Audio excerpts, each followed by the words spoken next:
The billionaire's manicured fingers clawed desperately at the muddy edge as she sank deeper into the quicksand, her designer boots already swallowed by the earth's hungry mouth.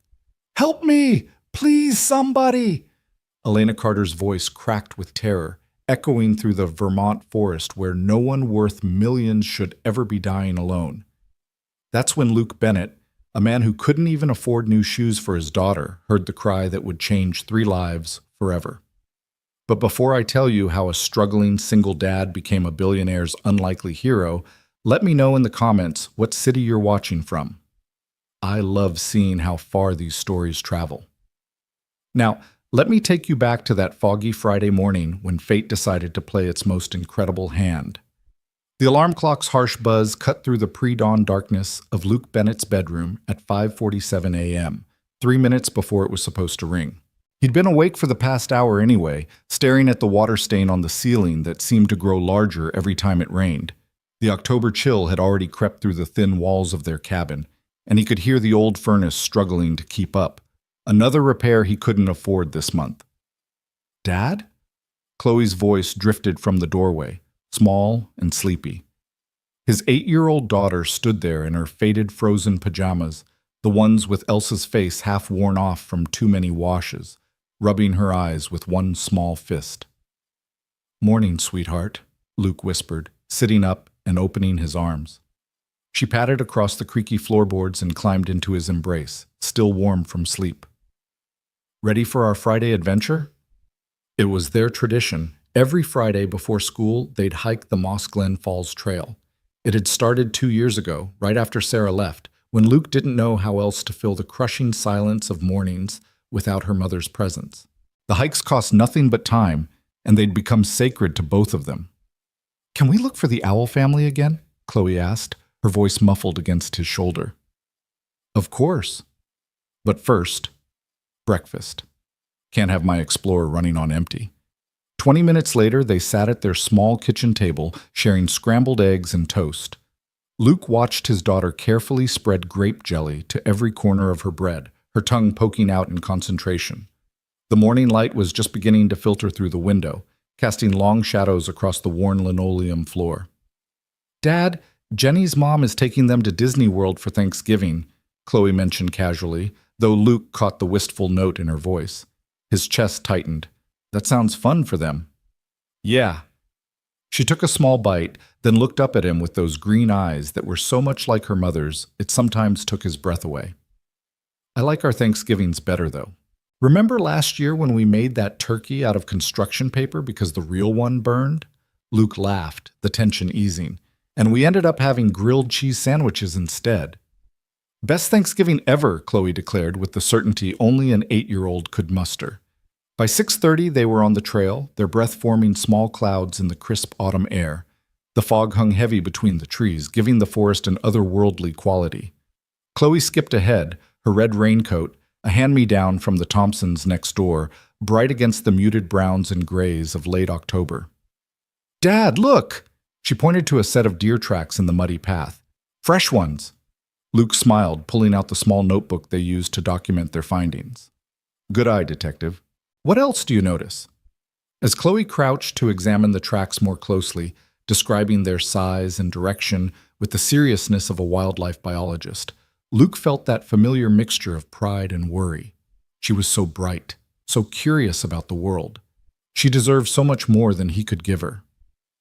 The rejection letter from the scholarship program at Riverside Academy still sat in his truck's glove compartment, unopened but not unread. Even with financial aid, the costs were impossible. "Dad, do you hear that?" Chloe suddenly stood, her head tilted. Luke listened. Beyond the usual forest sounds, birds beginning their morning songs, the rustle of leaves in the breeze, there was something else. Faint, but distinct.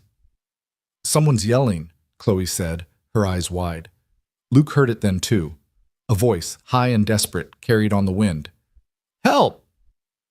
Somebody help me!" Without thinking, Luke grabbed Chloe's hand. "Stay close to me, okay?"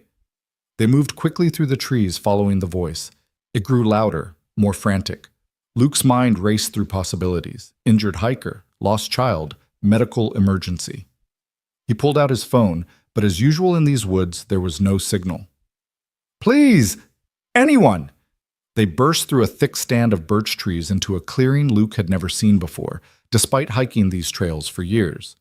The fog was thinner here, and what he saw made his blood run cold. 20 feet away, a woman was trapped in what looked like a patch of ordinary muddy ground, but Luke recognized it immediately. Quicksand. Not the Hollywood version that swallowed people whole in seconds, but the real thing, thick and viscous, that trapped and exhausted victims until they couldn't fight anymore. She was in up to her waist, her arms spread wide on the surface, trying to distribute her weight, but she was still sinking. "Don't move!" Luke called out, his army training from a decade ago suddenly sharp in his mind. "Stop struggling!" The woman's head snapped toward them. Even covered in mud, even in this desperate situation, Luke could see she was strikingly beautiful. High cheekbones, dark hair now matted with dirt, and eyes the color of winter sky. But it was the naked terror in those eyes that moved him to action. "Please," she gasped. "I can't. I've been here for an hour. I can't feel my legs anymore." Luke's mind went into overdrive. He looked around quickly, assessing resources. "Chloe, sweetheart, I need you to find me the longest, strongest branches you can. As many as you can carry. Can you do that?" Chloe nodded, her face pale but determined. "Like the walking sticks we make?" "Exactly like that." "Hurry, but be careful." As his daughter ran off, Luke turned back to the woman. "What's your name?" "Elena," she managed between labored breaths. "Elena Carter." "Okay, Elena. I'm Luke. I'm going to get you out, but I need you to trust me and do exactly what I say. Can you do that?" She nodded, tears cutting clean tracks through the mud on her face. Luke shrugged off his backpack and jacket, checking the distance. She was too far to reach directly without risking getting stuck himself. "How did you end up out here?" "I was hiking," Elena said, her voice shaky. "Started before dawn. I needed to clear my head, get away from—" She stopped, closing her eyes. "I wasn't watching where I was going." "Stupid. So stupid."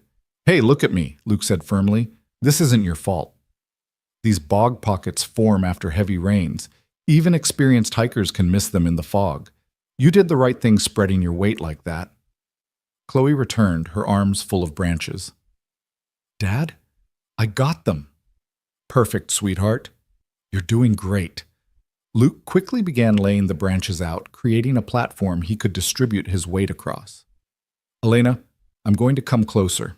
When I tell you, I want you to lean back slightly, not too much, and try to work your legs free one at a time, like you're walking upstairs backward." "I've tried." "I know, but you'll have leverage this time, trust me." Luke belly crawled onto his makeshift platform, feeling the ground give slightly beneath him, but hold. The smell of decay and stagnant water filled his nostrils. He could see Elena more clearly now, her expensive-looking hiking gear, the smartwatch on her wrist, the kind of boots that cost more than Luke made in a week. "Give me your hands," he instructed. Their fingers met, hers ice-cold and trembling. Luke gripped tight. "On 3. 1, 2, 3. He pulled as Elena pushed, and for a moment nothing happened. Then, with a sick sucking sound, she moved an inch, then another. "It's working!" Chloe cheered from solid ground. "That's it," Luke encouraged. "Again. You're doing great, Elena. Pull by pull, inch by agonizing inch, they fought against the earth's grip." Elena's face was contorted with effort and pain, her expensive jacket tearing against the branches. Luke's arms burned, his back screaming from the awkward position, but he didn't let go. "Almost there," he grunted. "Chloe, get ready with my jacket." With one final, massive effort, Elena's legs came free with a sound like a giant boot being pulled from mud. Luke scrambled backward, pulling her onto solid ground where they both collapsed, breathing hard. "Dad, you did it!" Chloe rushed forward with Luke's jacket, which he immediately wrapped around Elena's shoulders. She was shaking violently, her lips tinged blue. "We need to get her warm," Luke said, his emergency training kicking in. "Elena, can you walk?" She tried to stand but immediately collapsed. "My legs. They're numb." Without hesitation, Luke scooped her up. She was lighter than he expected, all sharp angles and delicate bones beneath the muddy clothes. Our cabin's not far. Chloe, lead the way, sweetheart. The journey back seemed endless. Elena's head lolled against Luke's shoulder, her breathing shallow. Chloe ran ahead, then back like a worried sheepdog, her little face creased with concern. Is she going to be okay, Dad? She'll be fine once we get her warm, Luke assured her, though his own heart was racing. Hypothermia was no joke, and he had no idea how long Elena had really been trapped before they found her. Their cabin appeared through the trees like a haven, small, weathered, with smoke still trickling from the chimney. Luke kicked open the door and carried Elena straight to the couch near the wood stove. Chloe, get the big quilt from my bed and put the kettle on. Remember how I taught you? Yes, Dad. She ran off, her footsteps thundering up the stairs. Luke knelt beside Elena, checking her pulse, rapid but strong. Elena, I need to get these wet clothes off you. I'm going to get you some dry things, okay? Her eyes fluttered open. I'm okay. Just cold. So cold. Chloe returned with the quilt and Luke's old flannel pajamas. The kettle's on. You're an angel, Luke told her, meaning it. Can you go to your room for just a few minutes while I help Miss Elena change? Once Chloe was gone, Luke helped Elena out of her mud-soaked clothes with clinical efficiency, trying not to notice the designer labels or the way she shivered. He helped her into his old flannel pajamas. They hung loose on her frame, and wrapped her in every blanket they owned. Better? He asked. Yes, she whispered. Thank you. I really thought I was going to die out there. But you didn't, Luke said firmly. You're safe now. The kettle whistled and Chloe's voice called out. Can I come back? Yes, sweetheart. Chloe appeared with a steaming mug, walking carefully so as not to spill. I made hot chocolate. Mom always said. She stopped, glancing at Luke. Hot chocolate makes everything better. Elena accepted the mug with shaking hands, and Luke noticed Chloe had used their best mug, the one without any chips, with painted butterflies that Chloe had made in art class. Thank you, Elena said, her voice stronger now. What's your name? Chloe. I'm 8. Are you feeling better? Dad saved you. He was really brave. He was, Elena agreed, looking at Luke over the rim of the mug. You both were. Luke felt heat rise to his cheeks. Anyone would have done the same. No, Elena said quietly. They wouldn't have. An awkward silence fell, broken only by the crackling of the wood stove. Luke became acutely aware of their humble surroundings. The patched furniture, the water stain on the ceiling he'd been staring at that morning, Chloe's drawings taped to every available wall space. I should call someone for you, Luke offered. Family? Friends? They must be worried. Elena's expression shifted, something closing off in her eyes. No one's worried. There's no one to call. I came out here alone. Where's your car? At the Mountain View Hotel. I'm staying there for a few days. Luke knew the place, the luxury resort 20 miles away where rooms cost more per night than he made in a month. Dad, she can't go back yet, Chloe protested. She's still shaking. Chloe, it's okay, Elena interrupted. I'm feeling much better. If I could just maybe rest for a few more minutes? Of course, Luke said. Take all the time you need. As Elena sipped her hot chocolate, Chloe peppered her with questions in that uninhibited way children had. Where was she from? Boston. Did she like hiking? Usually. Had she ever seen Quicksand before? Only in movies. Luke watched the interaction, noting how Elena seemed to relax around his daughter, her shoulders losing some of their tension, a small smile playing at her lips as Chloe showed her the trail journal they kept. Look, we saw deer tracks this morning before we found you. And last week we saw a great horned owl. Dad says they're called tigers of the sky. Tigers of the sky, Elena repeated softly. I like that. The morning sun had fully broken through the fog now, streaming through the windows and highlighting the dust motes dancing in the air.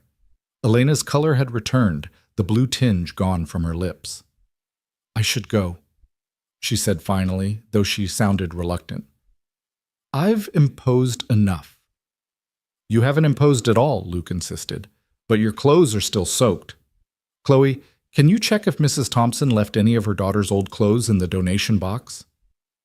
As Chloe ran off again, Elena looked at Luke. You've done so much already. Really, You can't walk back to the hotel in pajamas, Luke said practically. And I can't drive you. Truck's been broken down for 2 weeks. But the Thompsons next door, they'll be up by now. They can give you a ride. I don't want to trouble anyone else. It's no trouble. That's what people do up here. Help each other. Elena was quiet for a moment, studying him. You were in the military. It wasn't a question. Luke nodded. Army. Did my 4 years and got out. How did you know? The way you took control of the situation. The way you think. My father was Navy. Was? He died 5 years ago. She said it matter-of-factly, but Luke caught the flash of pain in her eyes. Chloe returned with an armful of clothes. These should fit. They're nice, too. Jenny's mom always buys her nice stuff. After Elena changed, the jeans were a bit short, the sweater a bit tight, but everything was clean and dry. Luke walked her to the Thompsons' house. Chloe insisted on coming too, carrying Elena's muddy clothes in a plastic bag so she could wash them and remember her adventure. Bob Thompson, a retired mechanic with hands like ham hocks and a heart even bigger, didn't ask questions. Course I'll drive her. You okay, miss? Look like you've been through the ringer. I'm fine now, thanks to these two, Elena said. Before getting in Bob's truck, Elena knelt down to Chloe's level. Thank you for the hot chocolate. It really did make everything better. You can come back and have more any time, Chloe said. We make it every Friday after our hike. Elena's smile was soft. I'd like that. She stood facing Luke. I don't know how to thank you. You saved my life. No thanks needed. Just be more careful next time. I will. She hesitated, then pulled out her phone. Would it be okay if I got your number, in case I wanted to return the clothes? Luke recited his number, watching her type it in with fingers that were still slightly trembling. Elena Carter, she said, offering her hand. Luke Bennett. Her handshake was firm, despite everything she'd been through. As Bob's truck disappeared down the dirt road, Chloe slipped her hand into Luke's. She was nice. Yeah, she was. Dad, do you think she'll really come back? Luke looked down at his daughter's hopeful face. I don't know, sweetheart. She's got her own life to get back to. They walked back to the cabin, Chloe chattering about their morning adventure, already turning it into a story she'd tell at school. Luke half listened, his mind replaying the morning's events. Elena Carter. Something about that name tugged at his memory, but he couldn't place it. Inside, the cabin felt different somehow. Elena's presence lingered, the mug she'd drunk from still on the coffee table, the indent in the couch cushions where she'd sat. Luke found himself looking at their home through what he imagined her eyes might have seen. The shabby furniture, the outdated everything, the obvious signs of financial struggle. Dad, we're going to be late for school. Chloe's voice snapped him back to reality. The rest of the day passed in a blur of normalcy.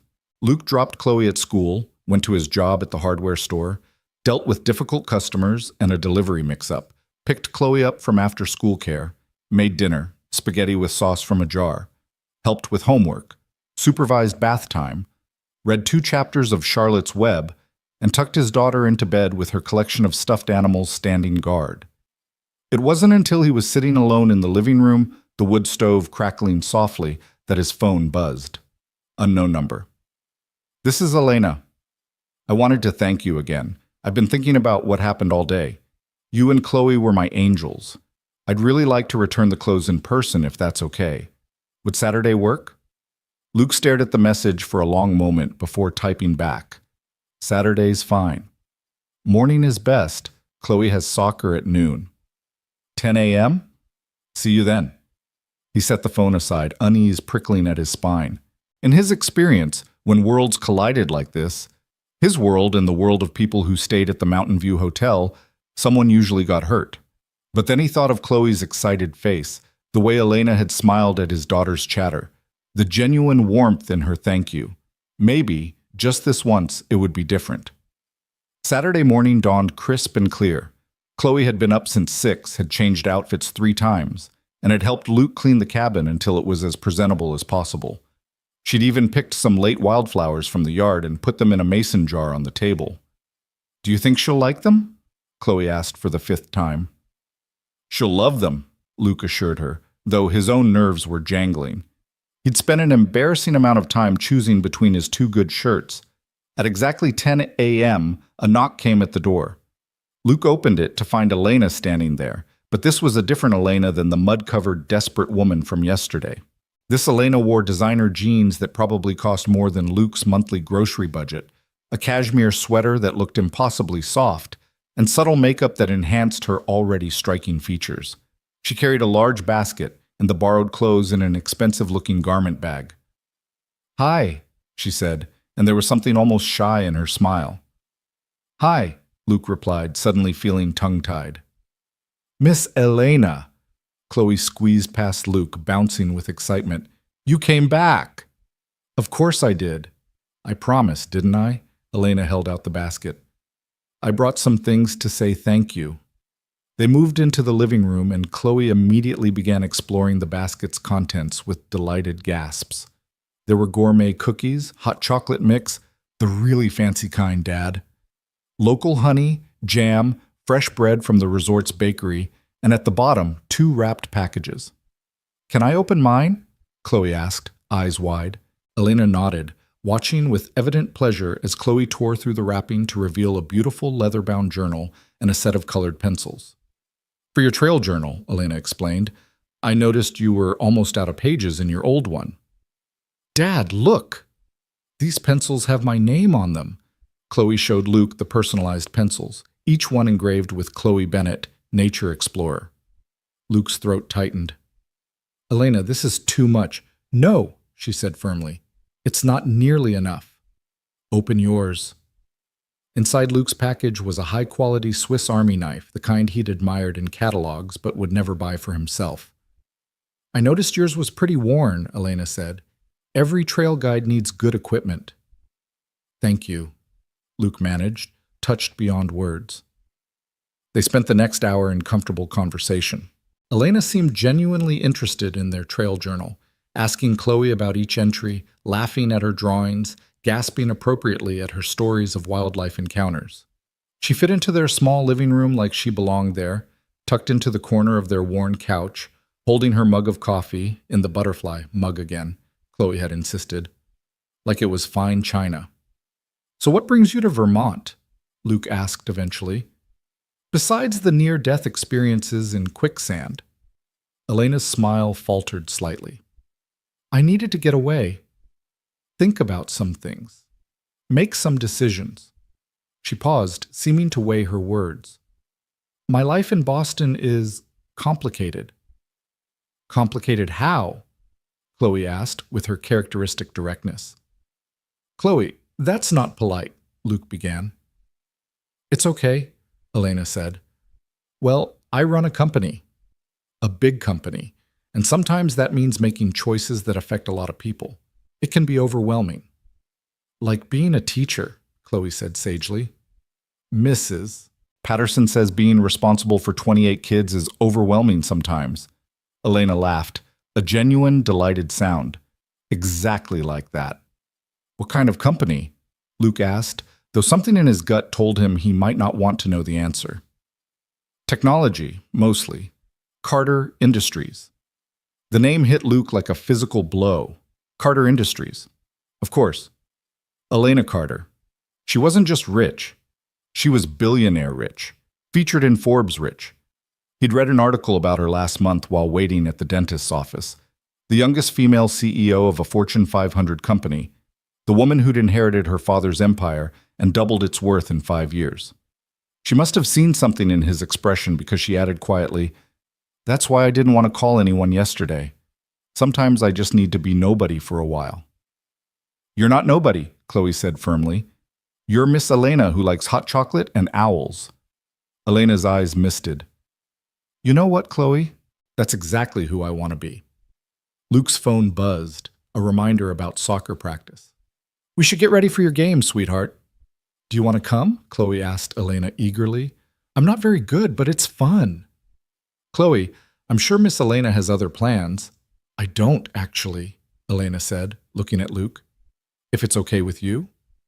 And that's how Luke found himself sitting on cold bleachers next to a billionaire, watching 8-year-olds chase a soccer ball with more enthusiasm than skill.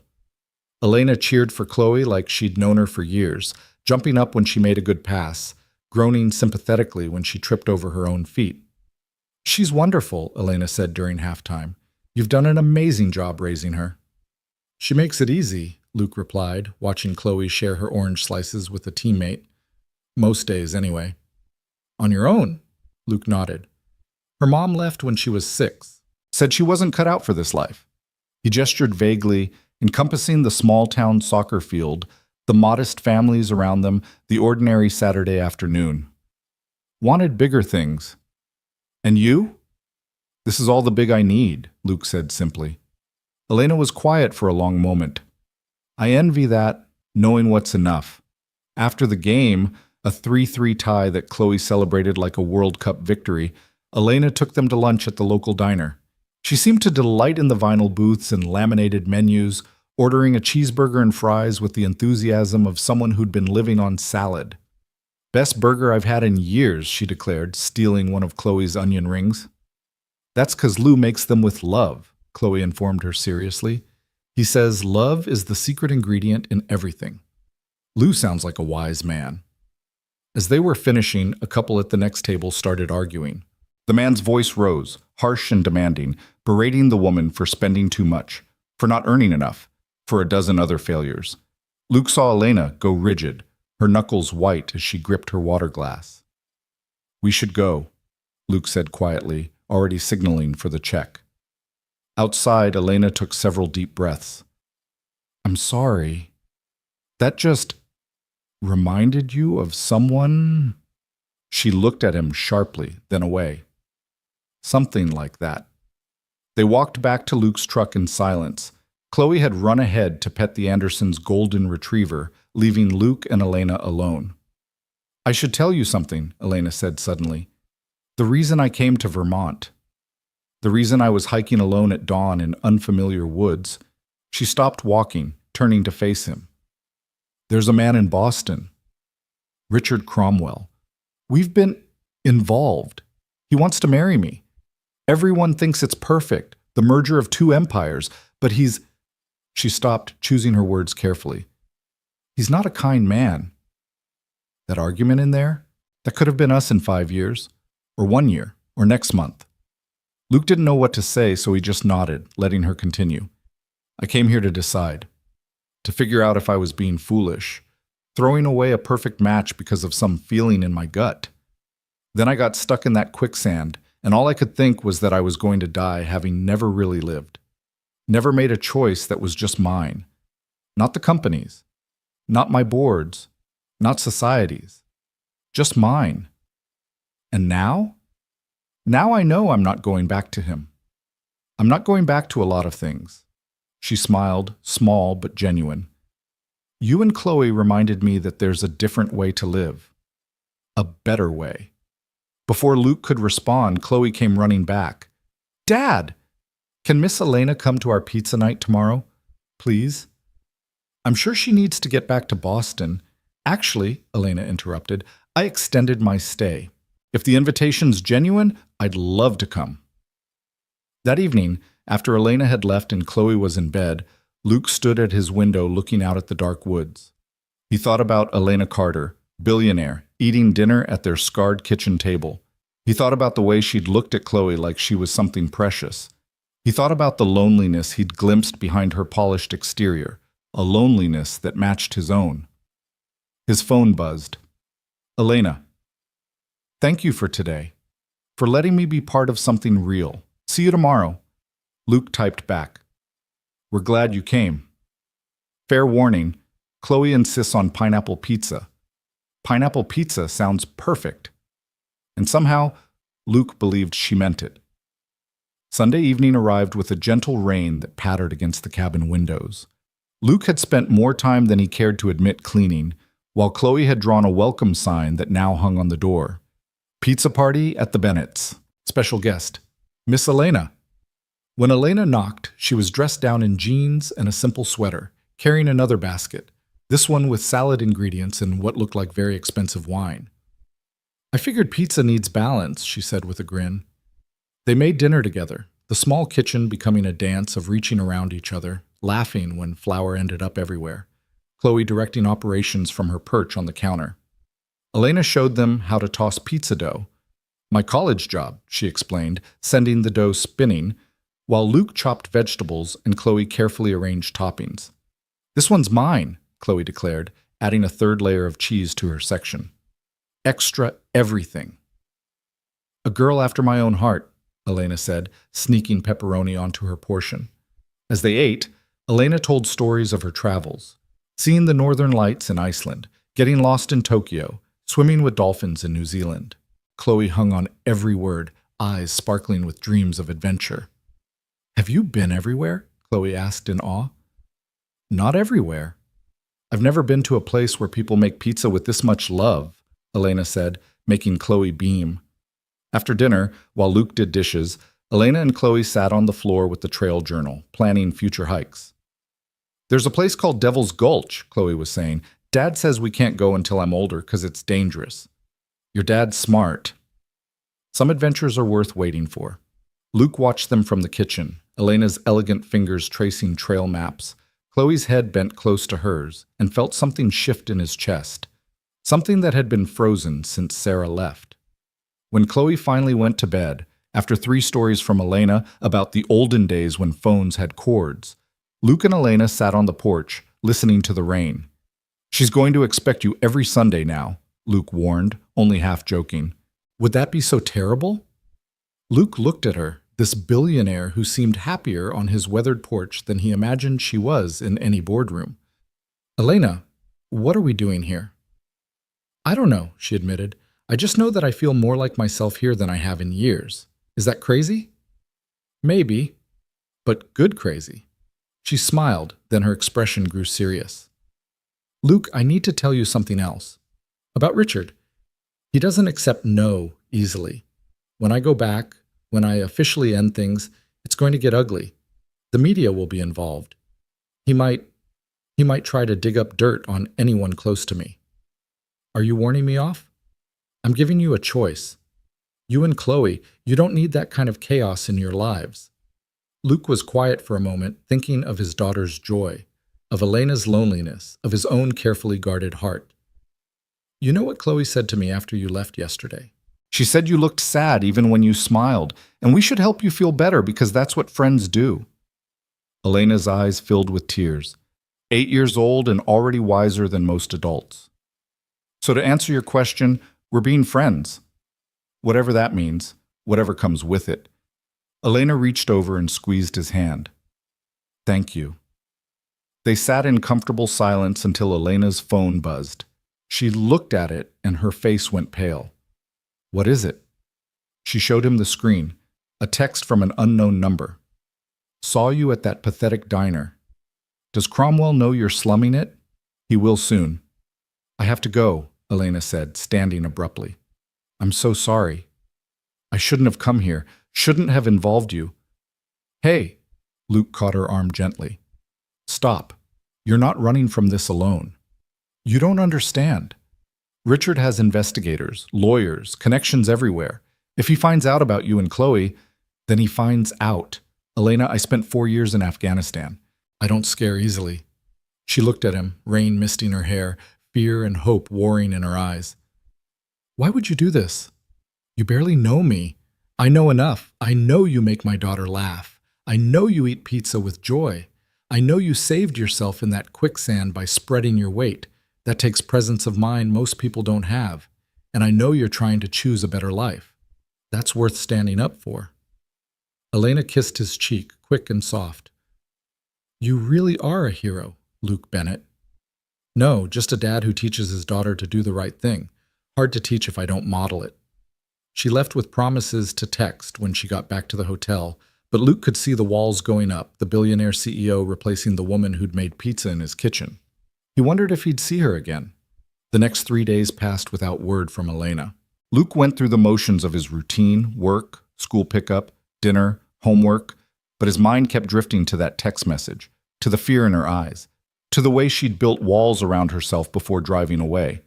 Chloe asked about Miss Elena every morning, and Luke ran out of ways to say, "I don't know," without crushing her hope. On Thursday morning, his phone rang with an unknown Boston number. "Mr. Bennett? This is Margaret Chen from Carter Industries. Ms. Carter asked me to call you." Luke's stomach dropped. "Is she okay?" "She's managing. She wanted me to tell you that she's handling the situation, but it would be best if you didn't try to contact her for a while, for your safety and your daughter's." "That's not her call to make." There was a pause. "Mr. Bennett, you don't understand what Richard Cromwell is capable of.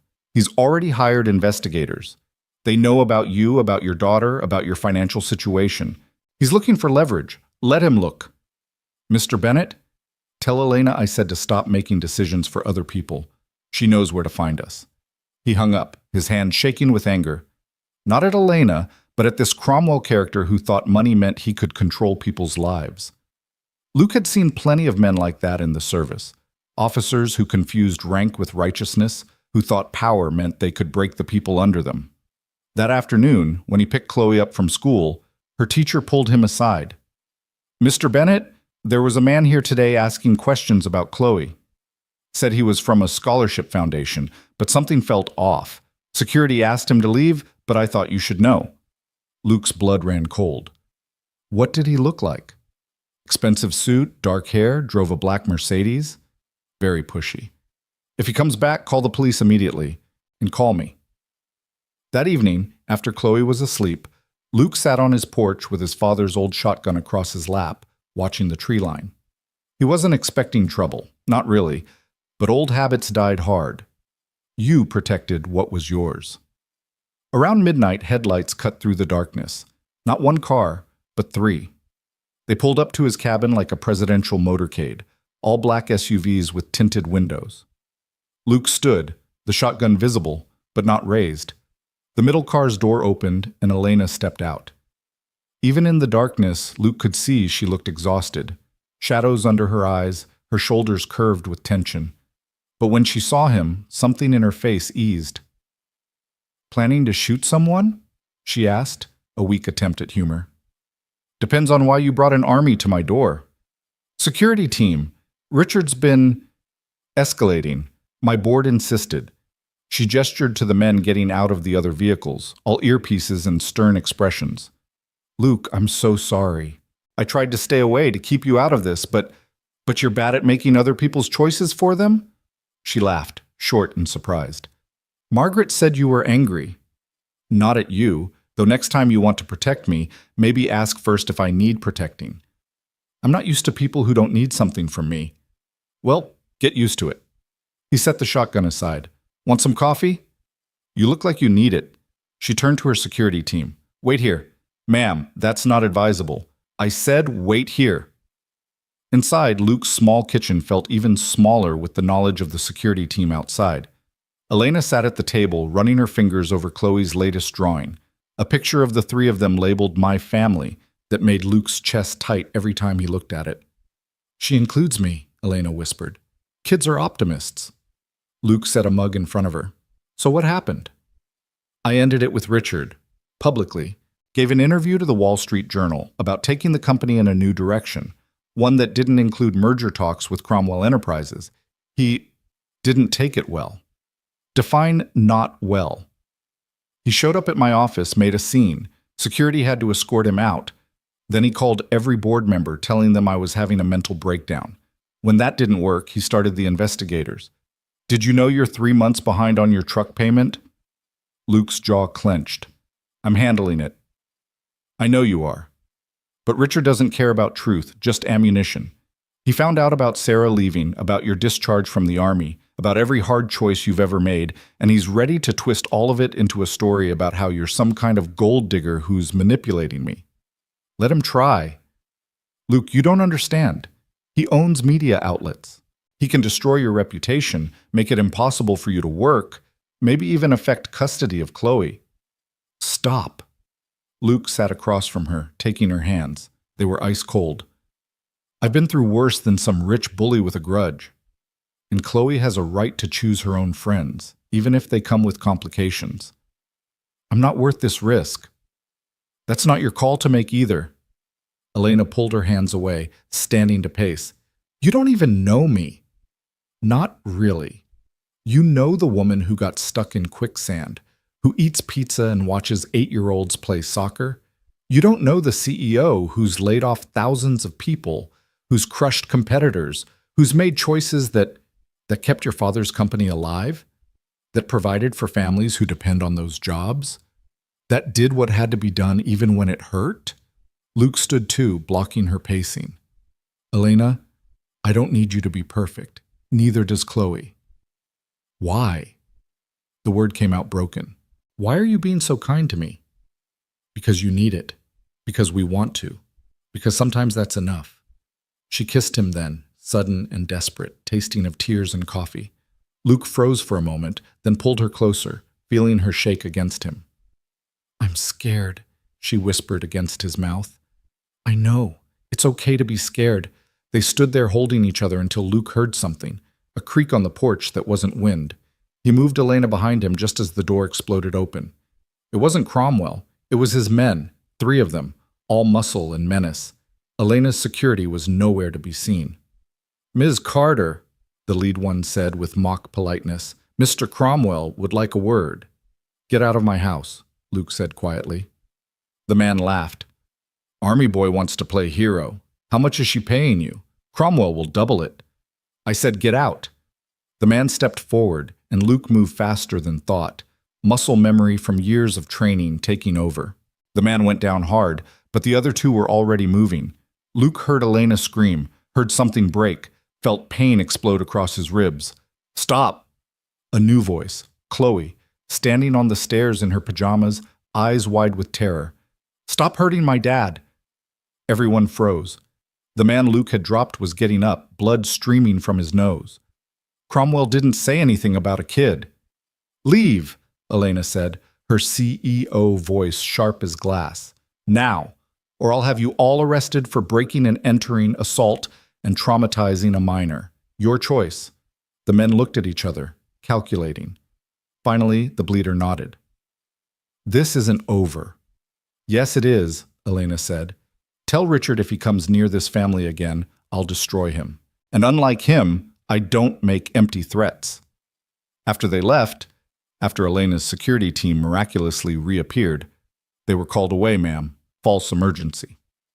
After the police took statements and photographs, Luke found himself in his bathroom with Elena cleaning a cut above his eye while Chloe sat on the counter holding the first aid kit. You were brave, Dad, Chloe said solemnly. So were you, sweetheart. Is Miss Elena going to be okay? Elena paused in her ministrations. I'm going to be fine, Chloe. I'm sorry those men scared you. Bad people don't win if good people stick together, Chloe said, with the confidence of someone who'd learned life lessons from Disney movies. Right, Dad? Right, baby. Elena's phone buzzed. She looked at it and her face went white. Oh, God. She showed Luke the screen. A news alert? Carter Industries CEO's secret romance, single father or gold digger? The article was accompanied by a photo clearly taken that day. Luke at school pickup, Chloe visible beside him. They published Chloe's photo, Elena breathed. I'm so sorry, Luke. I never thought... Dad.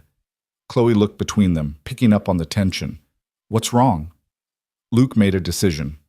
Chloe, remember when we talked about how some people have different amounts of money? She nodded. Well, Miss Elena has a lot of money. And some people think that means they can be mean to her or to people she cares about, like us. That's stupid, Chloe said firmly. Yes, it is. But for a little while, things might be weird. People might say things about us that aren't true. Take pictures of us. But we're going to stick together, okay? Like a team? Exactly like a team. Elena's phone rang. She looked at the caller ID and grimaced. It's my board chairman. I have to see... Take it, Luke said. She stepped outside, and through the window Luke could see her pacing, gesticulating, her voice rising occasionally. Chloe curled into his side. Dad, is Miss Elena in trouble because of us? No, sweetheart. She's in trouble because some people think money is more important than being happy. That's silly. You can't hug money. You're absolutely right. Elena came back in, looking defeated. The board wants me to come back immediately. They're calling an emergency meeting. They think this, she gestured between them, is a distraction that's affecting stock prices. Then go. She looked at him, surprised. Just like that? Elena, you have responsibilities. I get that. But Chloe and I will still be here when you're done fighting your battles. What if they make me choose? Then you choose, but make sure it's your choice, not theirs. She knelt in front of Chloe. I have to go away for a little bit, but I want you to know that meeting you and your dad is the best thing that's happened to me in a very long time. Will you come back? If you'll have me. Chloe hugged her tight. Promise? I promise. As Elena's motorcade pulled away, Luke stood on his porch with Chloe, watching the taillights disappear. The night was quiet again, but it felt different now, charged with possibility and danger in equal measure. Dad, are we going to be okay? Luke thought about the photo online, about Cromwell's threats, about Elena fighting her board, about all the complications that had just entered their simple life. Then he thought about Elena's smile when Chloe drew her into their family picture, about the way she fit at their table, about the kiss that had felt like coming home. Yeah, sweetheart, we're going to be okay. The next morning, Luke's phone wouldn't stop ringing. Reporters had found his number, all wanting to know about his relationship with Elena Carter. He turned it off and got Chloe ready for school, only to find news vans outside. Mr. Bennett, how long have you been seeing Miss Carter? Is it true you saved her life? Are you after her money? Luke put Chloe in his truck, the one he was behind on payments for, and slowly backed out, ignoring the shouted questions. At school, the principal met them at the door. Mr. Bennett, given the situation, we think it might be best if Chloe stayed home for a few days, just until things calm down. You're punishing my daughter because of news coverage. Not punishing. Protecting. The other parents are concerned. Luke felt rage building but kept his voice level. Concerned about what? That she might get them in the society pages? Dad? Chloe tugged his hand. It's okay. I don't want to go if everyone's going to be weird. His heart broke a little.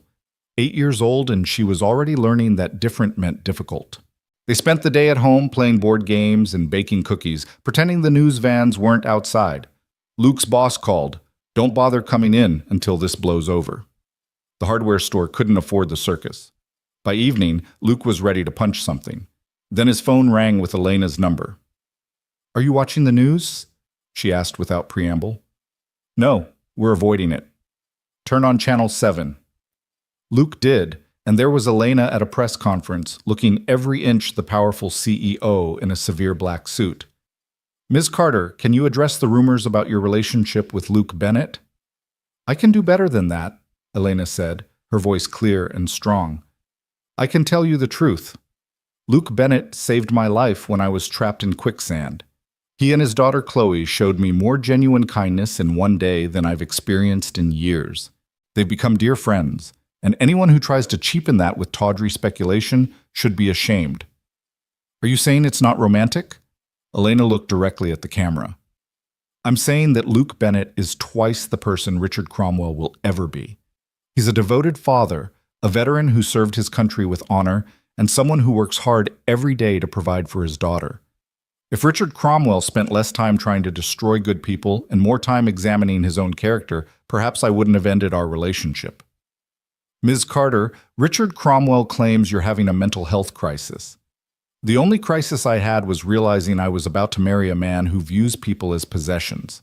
Now, if you'll excuse me, I have a company to run. She walked off, leaving the reporters shouting questions. Luke realized he was smiling, probably for the first time all day. Dad, Miss Elena's tough, Chloe said admiringly. Yeah, she is.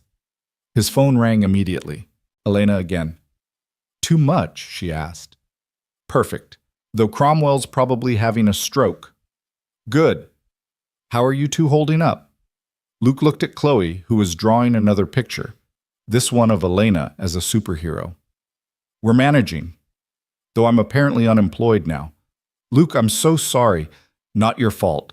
Bob Thompson offered me work at his garage, under the table until this dies down. I could... No. Whatever you're about to offer, no.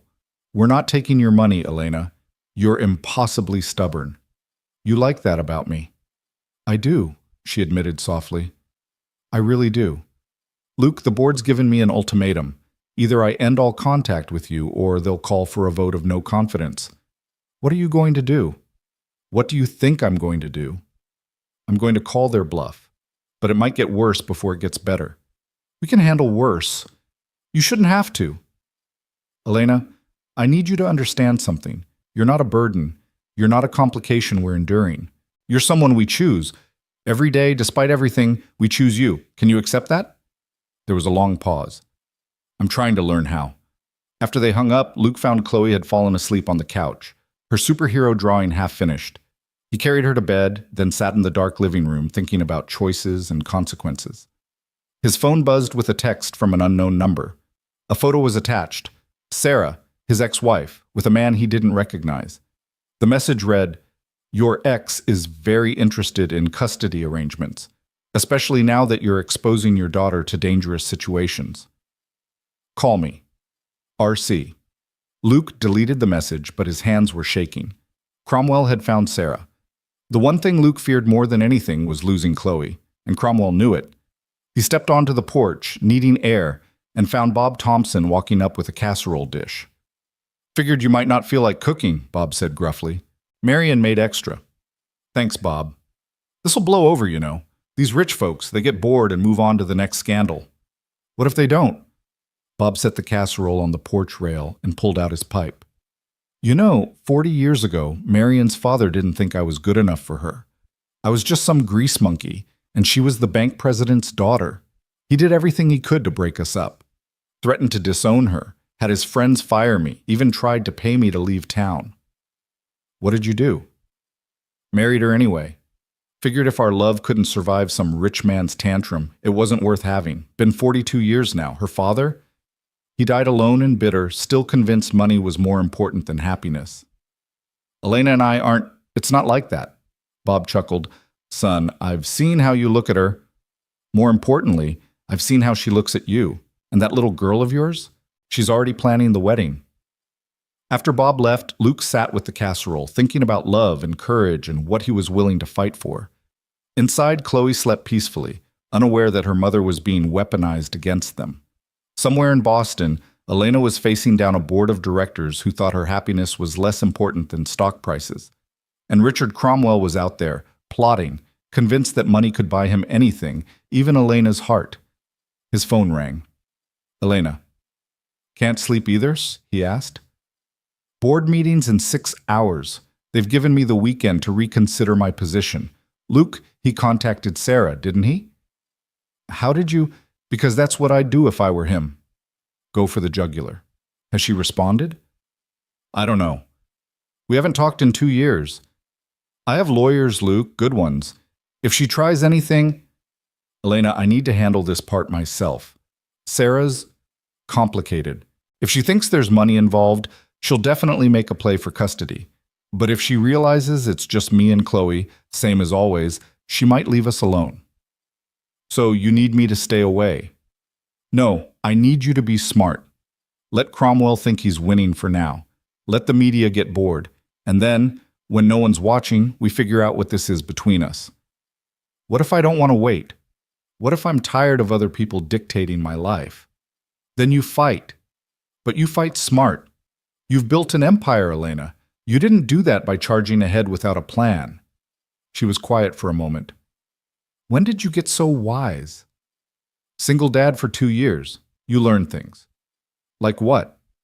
"Like sometimes the best thing you can do for someone you care about is let them fight their own battles, and then be there when they're done, with bandages and hot chocolate." "Promise you'll be there? You and Chloe?" "Promise."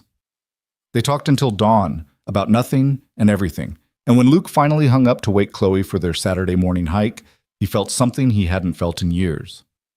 Hope.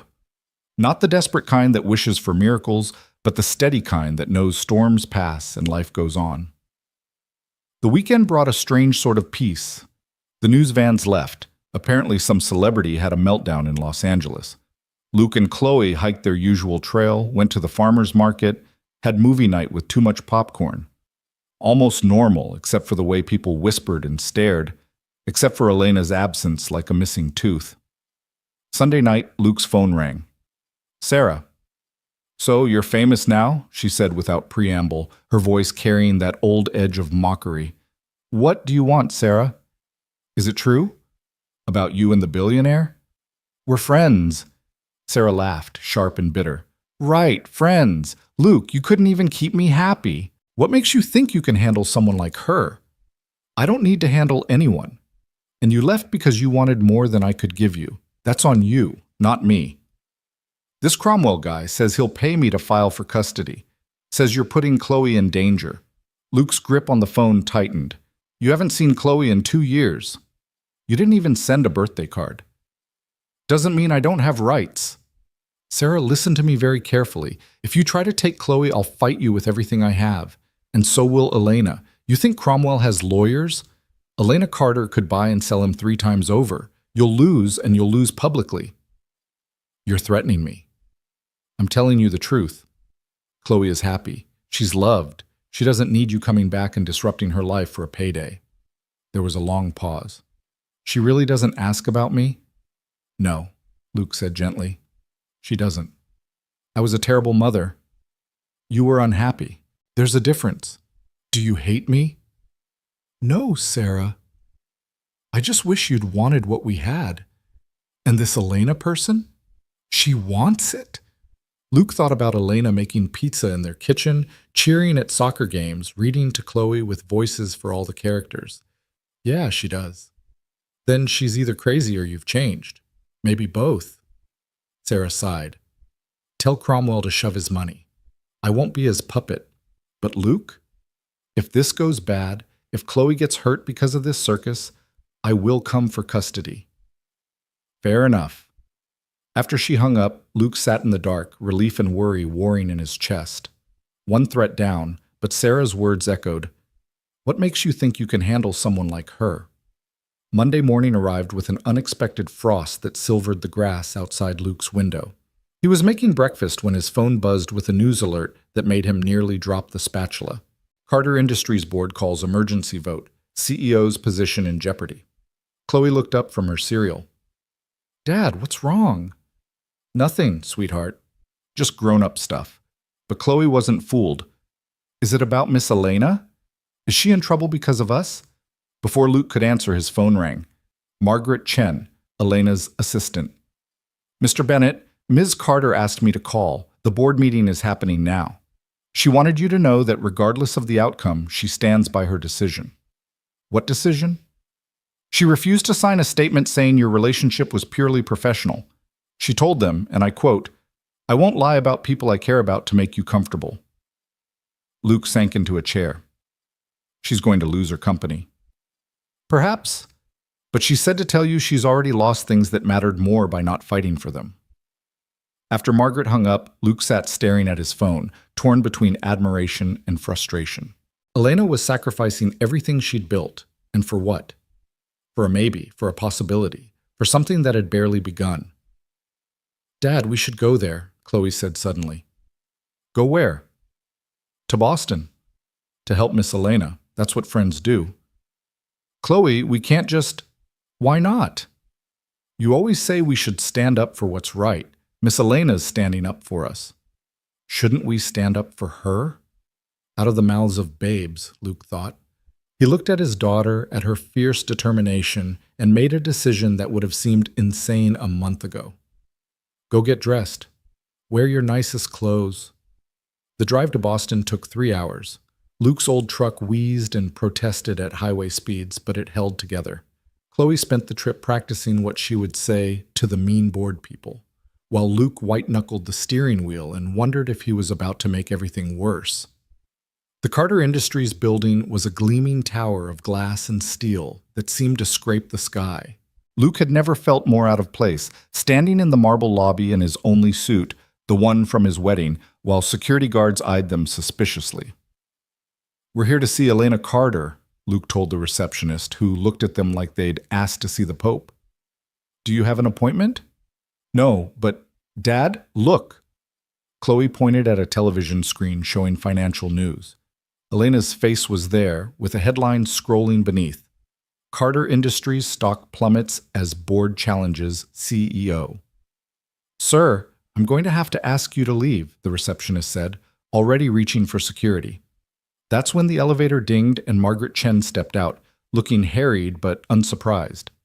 "Mr. Bennett, Chloe, this way quickly." She ushered them into the elevator, swiping a keycard for the executive floor. "How did you know we were here?" Luke asked. "Miss Carter predicted you might come. She said, if Luke Bennett is half the man I think he is, he won't let me fight alone. The board's in recess for 15 minutes. She's in her office." The executive floor was all hushed carpets and intimidating artwork. Margaret led them down a hallway lined with portraits of stern-looking former CEOs, all men, until they reached massive double doors. "Go on," Margaret said.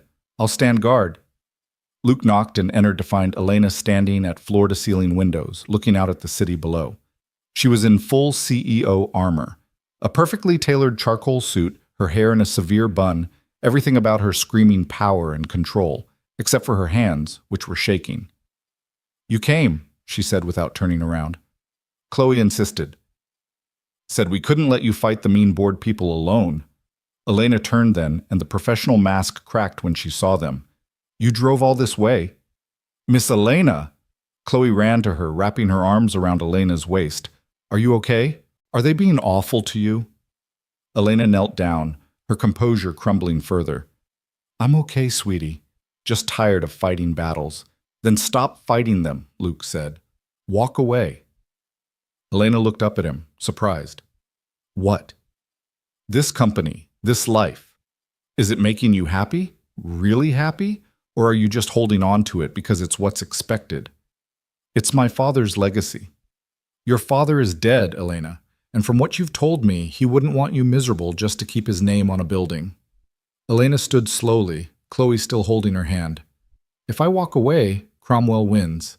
He'll spin it as me having a breakdown, being unfit. So let him. Elena, you're worth $60 billion.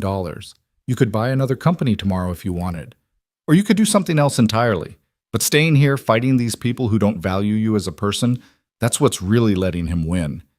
You make it sound so simple." "It is simple. It's just not easy." A knock interrupted them. Margaret's head appeared. "They're reconvening." Elena looked at Luke and Chloe, then at the portrait of her father hanging behind her desk.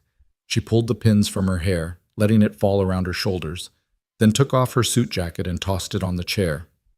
"What are you doing?" Luke asked. "Something I should have done years ago." "Come with me?" They walked into the boardroom together, Elena in her silk blouse and pencil skirt, Luke in his wedding suit, and Chloe in her Sunday best dress with the butterfly pattern. 12 board members sat around a massive table, all turning to stare at this unlikely trio. "Gentlemen," Elena said calmly, "and Mrs. Patterson, I'd like you to meet Luke Bennett and his daughter Chloe, the people you've been so concerned about." "Ms. Carter, this is highly irregular," the chairman began.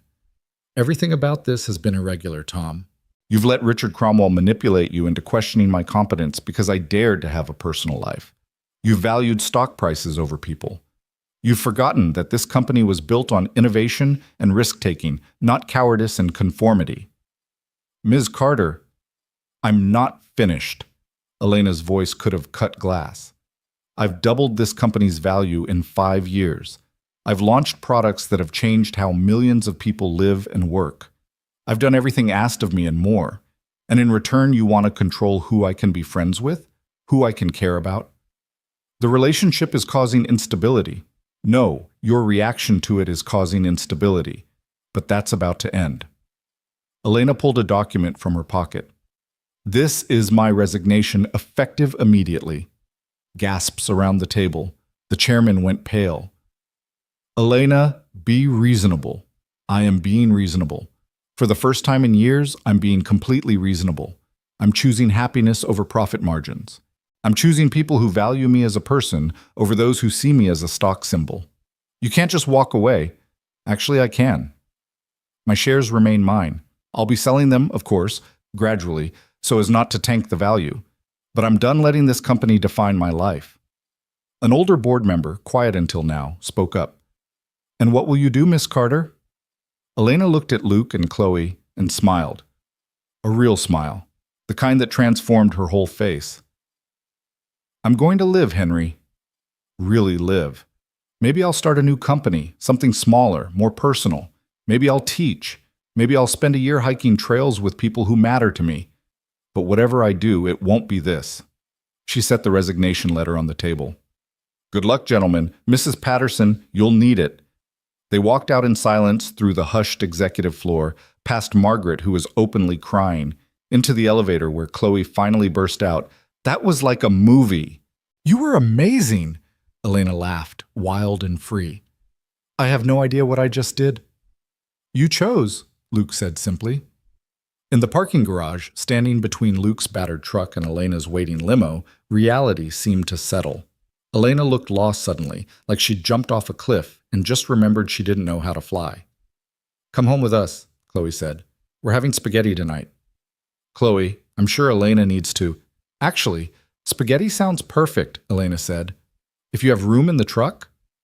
The three of them squeezed into the cab, Chloe in the middle, Elena's designer outfit incongruous against the duct-taped seats.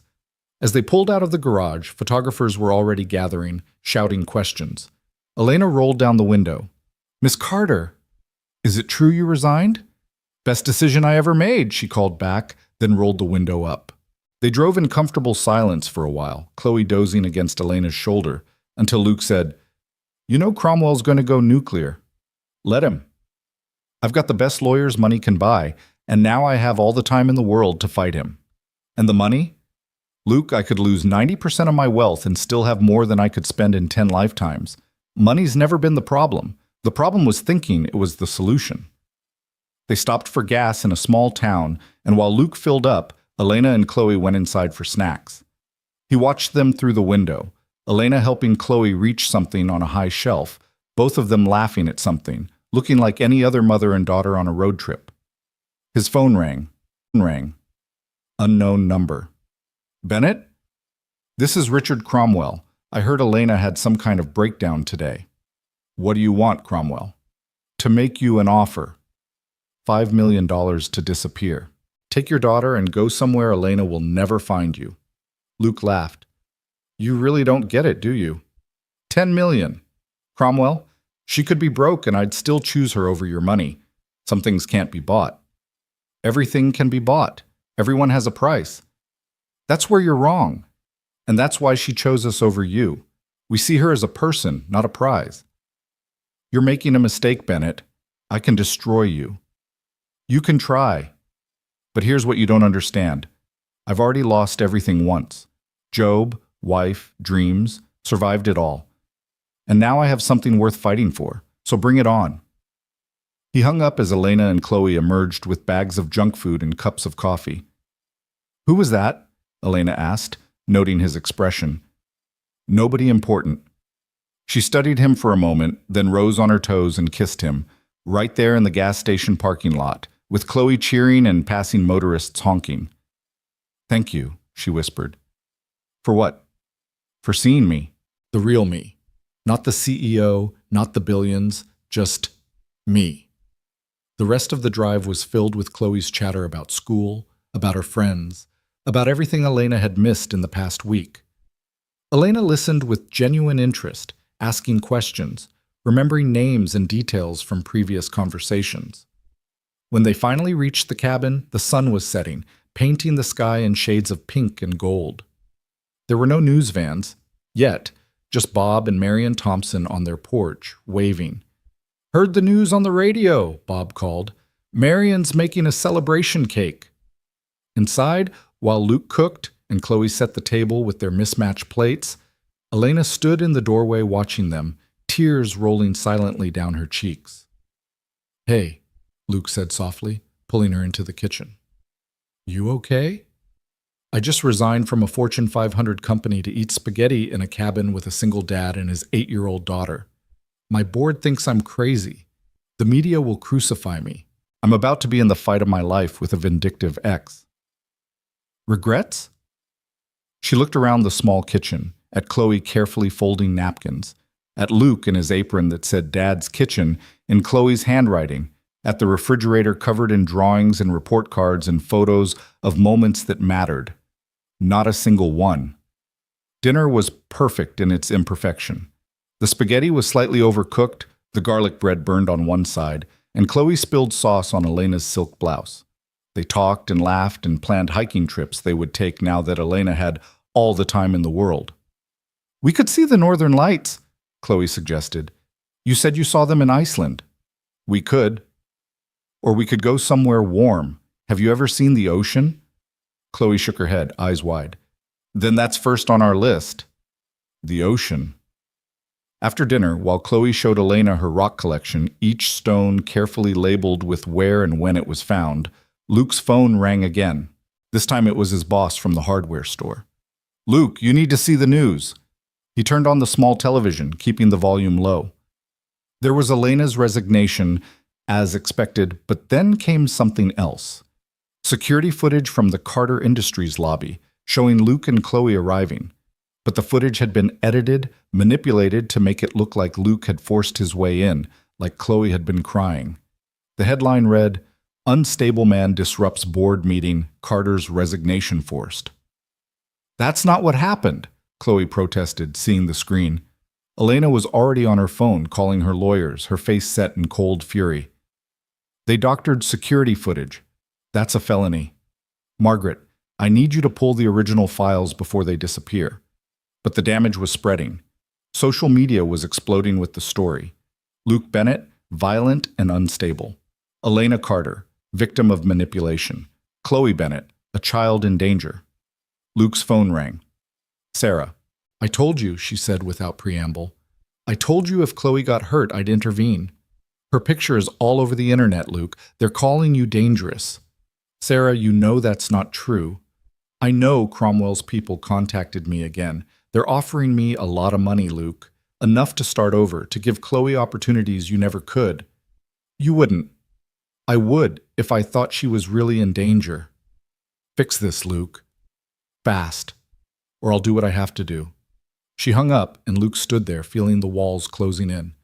Elena was pacing, barking orders into her phone. Chloe was curled on the couch, trying to be brave, but clearly scared. Stop, Luke said quietly, but Elena kept talking. Elena, stop. She looked at him, phone still to her ear. Hang up. All of this, the lawyers, the fighting, the media. It's exactly what he wants. We're playing his game. So what do you suggest? Luke looked at his daughter, at this brave, wonderful little girl who deserved better than to be a pawn in rich people's games. Then he looked at Elena, this brilliant, broken woman who'd given up an empire for the chance at something real. We tell the truth, not through lawyers or press releases. We just tell the truth. How? Luke picked up his phone, opened the camera, and started recording. Hi, I'm Luke Bennett. You've probably seen some pretty crazy stuff about me today. I wanted to set the record straight. He told the story simply, finding Elena in the quicksand, the friendship that developed, Cromwell's threats and manipulations, the doctored footage. Chloe joined him, adding her perspective with the honest clarity only a child could manage. Finally, Elena sat beside them, no longer the polished CEO, but just a woman fighting for her right to choose her own life. I resigned because I wanted to, Elena said to the camera. Because I found something worth more than stock prices and board approval. I found a family that accepts me as I am. And if that threatens you, if that makes you angry enough to doctor footage and spread lies, then maybe you need to ask yourself why. Luke posted the video to every social media platform he could find. Within an hour, it had 10,000 views. Within 2 hours, 100,000. Tell the Truth started trending. Margaret Chen called. The original security footage mysteriously appeared on WikiLeaks. Shows exactly what really happened. Cromwell's in damage control mode. Bob Thompson knocked on the door with his laptop. You folks need to see this. The video had gone viral, but more than that, people were sharing their own stories about choosing love over money, about workplace bullying, about standing up to powerful people who thought they could control everything. Elena's phone rang. "Hello, Henry," she said, putting it on speaker. It was the board member who'd asked what she would do. "Elena, I owe you an apology. We all do. That footage, we were shown the edited version before the meeting. Cromwell convinced us you were being manipulated. But seeing the real footage, seeing your video, we were wrong. It doesn't matter now, Henry. It does. The board wants to offer you your position back, with full autonomy and a formal apology." Elena looked at Luke and Chloe. "No. No? I meant what I said. I'm done. But Henry, Tom's not the right person to lead. You might want to consider that at your next vote." She hung up and tossed her phone aside. "So, who wants hot chocolate?" As Chloe cheered and ran to get the marshmallows, Luke pulled Elena close. "You really gave it all up?" "No," she said, looking at Chloe, then back at him. "I gave up something that was never really mine for something that is." But even as they sat together, mugs warming their hands, Chloe chattering about their upcoming ocean trip, Luke couldn't shake the feeling that this wasn't over. Cromwell was too proud, too angry to just accept defeat. And Sarah's threat still hung in the air. His phone buzzed, a text from an unknown number. "You think you've won? This is just beginning. I'm going to take everything from you, starting with your daughter." Luke deleted it without showing Elena. Tonight they could celebrate. Tonight they could pretend they'd won. Tomorrow would bring what it would bring. But watching Elena help Chloe with her math homework, seeing them laugh together over a particularly silly word problem, Luke thought maybe they had won something. Not the war, that was still coming. But this battle, this moment, this choice to stand together despite everything, that was victory enough. The evening wound down with Chloe falling asleep on the couch between them, her head on Elena's shoulder, her feet in Luke's lap. The TV was on but muted, showing their video still spreading across the internet, commentators debating what it all meant. "I should go," Elena whispered, not moving. "You should stay," Luke countered. "Luke, in the guest room, but stay. Chloe will want to see you in the morning, and honestly, so will I." Elena studied his face in the flickering TV light. "What are we doing here?" "I don't know, but I know I don't want to figure it out with you somewhere else." She stayed. Luke carried Chloe to bed while Elena borrowed pajamas that were too big and made herself at home in the small guest room that doubled as Luke's office. The cabin settled into nighttime quiet, just the sound of wind in the trees and the occasional car passing on the distant road. But Luke couldn't sleep. He sat on the porch with his father's shotgun again, not because he expected trouble, but because old habits died hard. The stars were brilliant in the clear mountain air, and he found himself thinking about paths, the ones we choose, the ones chosen for us, and the ones we stumble onto by accident that turn out to be exactly where we needed to go. A board creaked behind him. Elena, wrapped in one of his flannel shirts, holding 2 mugs of tea. "Couldn't sleep either?" she asked, settling beside him. "Too much to process." "Tell me about it. This morning I was a CEO. Tonight I'm unemployed, living in pajamas that don't fit, and happier than I've been in years." "Regrets will come," Luke warned. "Tomorrow, next week, next month. You'll wonder what you were thinking." "Maybe. But then I'll remember Chloe's face when you stood up to those board members for me. I'll remember you driving 3 hours just because she thought I needed help. I'll remember this, sitting on a porch in Vermont, feeling like I can breathe for the first time in years." They sat in comfortable silence, shoulders touching, watching the stars. Then Elena said, "He won't stop, you know. Richard, he's never lost anything in his life. This is eating him alive." "I know. I have resources, protection, lawyers. Let me help keep you and Chloe safe. We can take care of ourselves." "Luke, this isn't about pride. No, it's about showing Chloe that we don't run from bullies. We don't hide behind money or lawyers or bodyguards. We face things head on, as a family." "A family," Elena repeated softly. "Is that what we are?" Luke turned to look at her. This woman who'd upended his life, who'd brought chaos and joy in equal measure, who'd chosen them over everything she'd built. I think we're becoming one. If you want. I want, she said simply. They stayed on the porch until dawn painted the mountains gold, planning and dreaming and occasionally worrying, but mostly just being. Two people who'd found each other in the most unlikely way, determined to build something real from the wreckage of what they'd left behind. The morning sun had barely crept over the mountains when Luke heard car doors slamming outside. He was at the window in seconds, watching a familiar figure stride up the path with two men in suits flanking her. Sarah. His ex-wife looked exactly as he remembered, sharp, beautiful, and cold as January ice. "Elena, take Chloe to her room," Luke said quietly. "Now."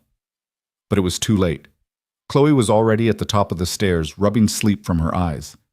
"Dad? Who's outside?" The knock came hard and impatient. Luke opened the door before Sarah could knock again. "Hello, Luke." Sarah's smile was all teeth and no warmth. "Aren't you going to invite me in? I've come to see my daughter." "You haven't seen her in 2 years, Sarah. You don't get to just show up."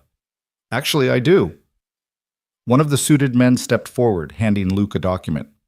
"Emergency custody hearing tomorrow morning. Given the recent events and clear danger to the child, my client has grounds for immediate intervention." Luke scanned the papers, his stomach dropping with each word. Photos from the internet, the doctored video, statements from concerned citizens about his violent behavior and unstable relationship with a mentally compromised billionaire. "This is bullshit, and you know it," Luke said. Sarah pushed past him into the cabin, her eyes taking in everything with calculating precision, the modest furniture, Elena in borrowed pajamas, Chloe frozen on the stairs. "Hello, sweetheart," Sarah said to Chloe, her voice artificially sweet. "Do you remember me?" "I'm your mommy." Chloe pressed back against the wall. "I know who you are. Aren't you going to give me a hug?" "No, thank you." Sarah's face flickered with something, hurt, anger, Luke couldn't tell. She turned to Elena. "So you're the billionaire. You're prettier in person. Tell me, what exactly do you see in all this?" She gestured at the cabin dismissively. Elena stepped forward, and Luke recognized the CEO emerging despite the pajamas. "I see a home. A real father. A child who's loved.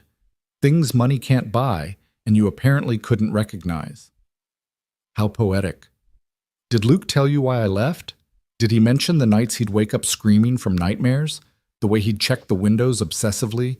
The PTSD he refused to get help for?" "That was years ago," Luke said through gritted teeth. "I got help. I got better." "For her?" Sarah pointed at Chloe. "Or for your new girlfriend? Because from where I'm standing, you're exposing our daughter to violent criminals, media circuses, and God knows what else." "Cromwell got to you," Elena said suddenly. "How much is he paying you?" Sarah laughed. "This isn't about money. It's about what's best for Chloe." "If you cared about what's best for her, you wouldn't have disappeared for 2 years, Luke shot back. "I was getting my life together." "Now I have. New husband, stable home in Connecticut, excellent schools. What do you have? A cabin that's falling apart and a girlfriend who just had a very public mental breakdown." "I resigned from a company," Elena said evenly. "That's not a breakdown. The media seems to think otherwise. And judges, they care about perception." Chloe suddenly ran down the stairs, past all of them, and out the door. Luke followed immediately, finding her by the old oak tree where they'd buried her goldfish last year. She was crying silently, shoulders shaking. "Hey, sweetheart," Luke knelt beside her. "Talk to me." "Is she going to take me away?" "No, absolutely not. But she's my mom." "Don't moms always win?" Luke pulled her close. "Not always. And not this time. I promise you, Chloe, you're not going anywhere you don't want to go." "What if the judge makes me?" "Then we'll fight it. All of us. Me, you, Elena, the Thompsons, everyone who loves you." "Does Mom love me?" It was the question Luke had dreaded for 2 years. "I think she loves you the only way she knows how, but sometimes that's not enough." They walked back to find Sarah and Elena in a tense standoff in the living room, the lawyers standing awkwardly by the door. We should go, one lawyer said to Sarah. We've served the papers. Sarah looked at Chloe one more time. I'm staying at the Mountain View Hotel. If you want to talk, to get to know me again. I don't, Chloe said firmly. I don't want to know you. You left. You don't get to come back just because you feel like it. Sarah's composure cracked slightly. You don't understand, sweetheart. I had to leave. This life, this place, it was suffocating me. Then you should stay away, Chloe said with devastating 8-year-old logic. We don't want you to suffocate. After Sarah left, the cabin felt smaller somehow, like her presence had sucked out all the air. Elena was already on the phone with her lawyers, pacing and planning. Luke sat with Chloe, who was drawing with fierce concentration, a picture of their cabin with a giant wall around it and a sign that said, "No mean people allowed." Luke, Elena said, ending her call, we need the best family lawyer in Vermont. I know someone. No. Luke's voice was firm. No high-powered lawyers. That's playing into their narrative that you're using your money to control things. Then what? Tom Brennan, local lawyer, knows everyone in the county, including the judge. He handled my divorce. Luke, this is serious. Which is why we need someone who understands this place, these people.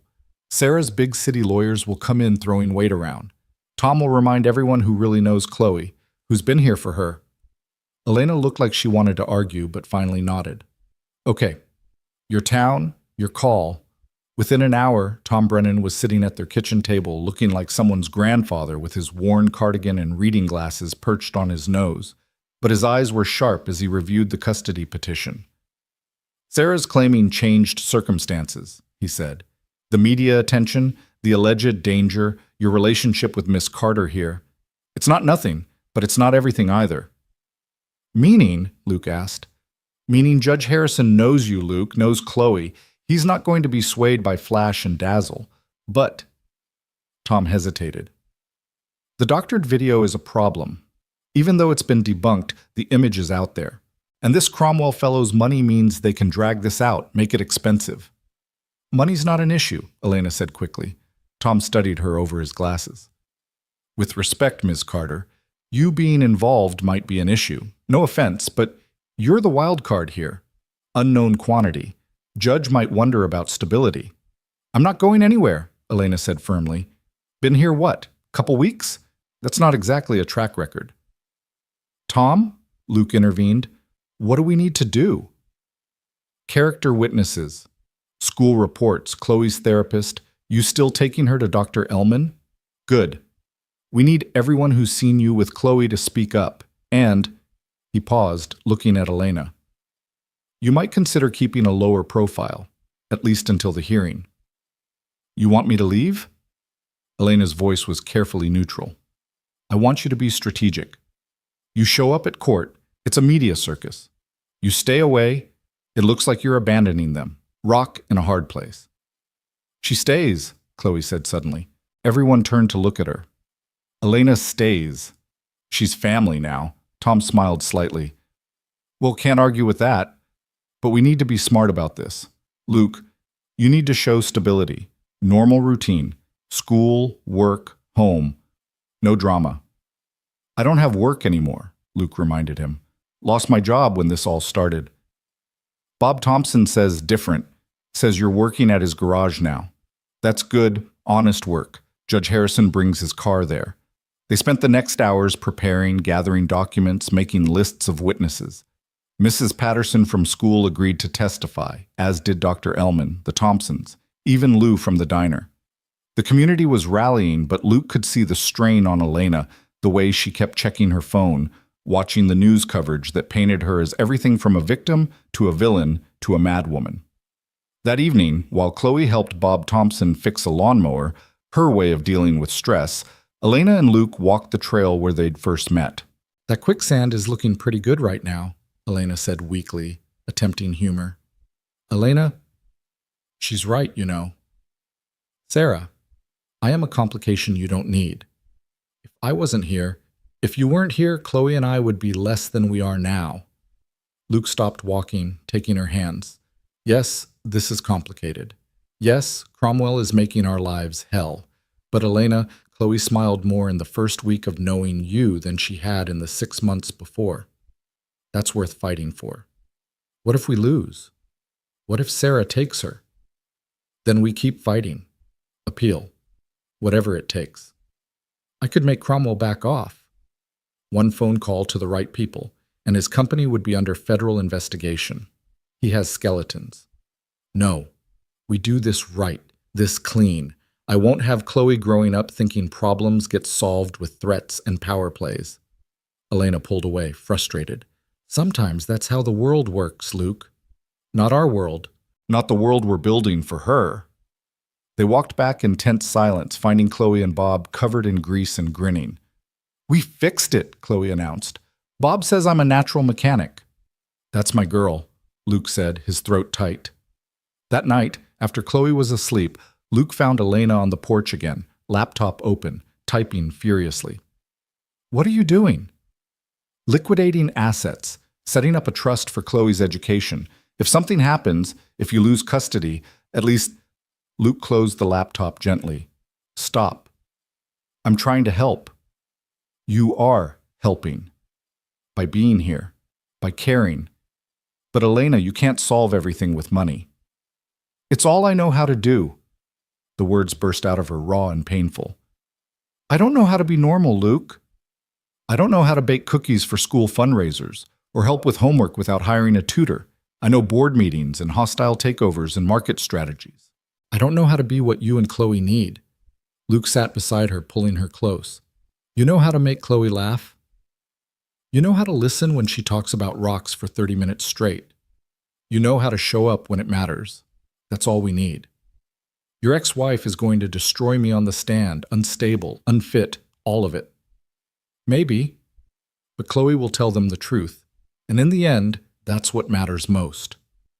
The custody hearing was set for 9 a.m. in the small county courthouse. By 7, news vans were already setting up, drawn by the story of the billionaire, the single dad, and the custody battle.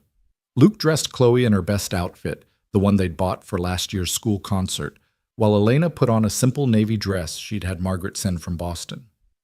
You don't have to come, Luke told her for the 10th time. Yes, I do, Elena replied, fixing Chloe's collar. Family shows up. Tom met them at the courthouse steps, looking grim. Sarah's team filed a motion. They want Chloe to testify in chambers, away from you both. Can they do that? Luke asked. Judge can allow it if he thinks it's in the child's best interest, prevents coaching, or pressure. Luke knelt in front of Chloe. Sweetheart, you might have to talk to the judge alone. Just tell the truth, okay? Whatever you feel, whatever you want, just be honest. What if I say the wrong thing? There is no wrong thing, just the truth.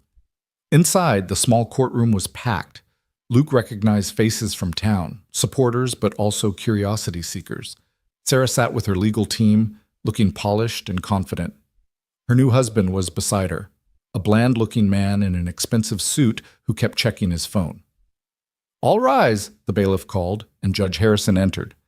Luke knew him by reputation, fair but traditional, a grandfather himself, not impressed by fancy lawyers or big money. Sarah's team went first, painting a picture of chaos and danger. The doctored video, despite being debunked, was entered as evidence of the volatile situation. They had photos of the media circus, statements about Elena's mental breakdown, Luke's PTSD history, his recent job loss. They presented Sarah as reformed, stable, married to a successful investment banker, living in a good school district. Your Honor, Sarah testified, tears perfectly timed, I'm not proud of leaving. But I've grown, I've gotten help, I've built a stable life. I can give Chloe opportunities, private school, college without debt, travel, culture. What can Luke offer? A falling down cabin and a girlfriend who just very publicly imploded. Tom's cross-examination was gentle but devastating. Mrs. Hamilton, that's your new name, correct? When is Chloe's birthday? April 15th. What's her favorite color? Pink? It's purple. Who's her best friend? Sarah hesitated. I've been away. Who's her teacher? I don't... What's she allergic to? I haven't been involved. No, you haven't. No contact for 2 years. Not a card, not a call, not a dime of support. But now when there's media attention, when someone's offering to pay your legal fees, suddenly you're Mother of the Year. Objection, Sarah's lawyer called. Withdrawn, Tom said calmly. Nothing further. Luke testified next, simple and honest about their life, about Chloe's happiness, about Elena's positive influence. Elena followed, dignified despite the brutal questions about her resignation, her wealth, her intentions. I love them, Elena said simply when asked why she was involved. Luke and Chloe have become my family, not because of money or media attention, but because they saw me as a person when everyone else saw a bank account or a news story. Then came the character witnesses, a parade of townspeople talking about Luke's devotion, Chloe's happiness, the real family they'd observed, not the manufactured crisis Sarah's team was selling. Finally, Judge Harrison called for Chloe to join him in chambers. She looked tiny walking away with the court officer, and Luke's heart broke a little. They waited 40 agonizing minutes before the door opened. Chloe came out first, running straight to Luke and Elena, burying herself between them. Judge Harrison followed, his expression unreadable. I've heard a lot today, he began. About money and opportunity, about stability and danger. But the most important voice in this room belongs to the child whose future we're deciding. He looked at Sarah. Mrs. Hamilton, your daughter doesn't know you. That's a consequence of your choices, not her father's influence. You can't buy your way back into her life. Then at Luke. Mr. Bennett, your situation has undeniably become complicated. The media attention, while not your fault, is real. The relationship with Ms. Carter, while apparently genuine, is new. Luke's heart was pounding. Elena grabbed his hand. However, Judge Harrison continued, Chloe was very clear about where she feels safe, loved, and happy. She spoke eloquently about her father's devotion, her daily routines, her support system here. And she spoke about Miss Carter with genuine affection, not the coached phrases I often hear. He paused, looking at all of them. Custody remains with Mr. Bennett. Mrs. Hamilton, I'm granting you supervised visitation, 1 afternoon a month, if Chloe agrees. And only if you stop this media circus immediately. Sarah's lawyer started to object, but she stopped him with a raised hand. For a moment, her carefully constructed mask slipped, and Luke saw something almost like regret. Chloe, Sarah said quietly, I know you don't understand why I left. Maybe someday you will, but I do love you, in my way. Chloe studied her for a long moment. Maybe someday we can be friends, but not today.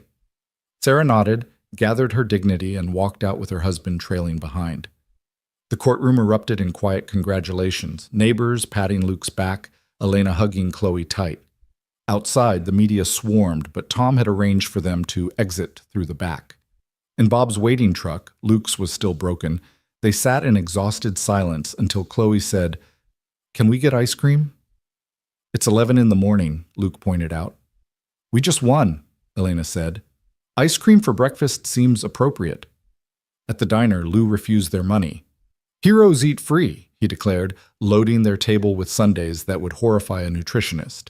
The bell over the door kept chiming as townspeople stopped by to congratulate them, to welcome Elena officially into the community, to celebrate the defeat of outside forces trying to tear apart one of their own. But Elena's phone kept buzzing. She tried to ignore it, but finally stepped outside to answer. Luke watched through the window as her face went pale, her free hand clenching into a fist. What is it? He asked when she returned. Cromwell. He's not done. He's bought the Mountain View Hotel and says he's moving here permanently. Says if he can't have me, he'll make sure no one can. Let him come, Luke said. This is our home. He's the outsider here. But that night, after the celebration died down and Chloe was asleep, Luke stood on his porch with the shotgun again, wondering how long they could hold out against someone with unlimited resources and a vendetta. Elena found him there, wrapping a blanket around his shoulders. We could leave, she said quietly. All of us. Go somewhere he can't find us. Run? That's your solution? It's not running if it keeps Chloe safe. Luke turned to look at her. Is that what you want? To spend your life looking over your shoulder? I want to spend my life with you and Chloe. Everything else is negotiable. Elena Carter, are you proposing? She smiled, tired but genuine. Would you say yes if I was? Ask me when Cromwell's gone and life is boring again. Deal. A car engine broke the quiet night. They both tensed, but it was just Bob Thompson's truck. He got out carrying a manila envelope. This was left at my shop, he said.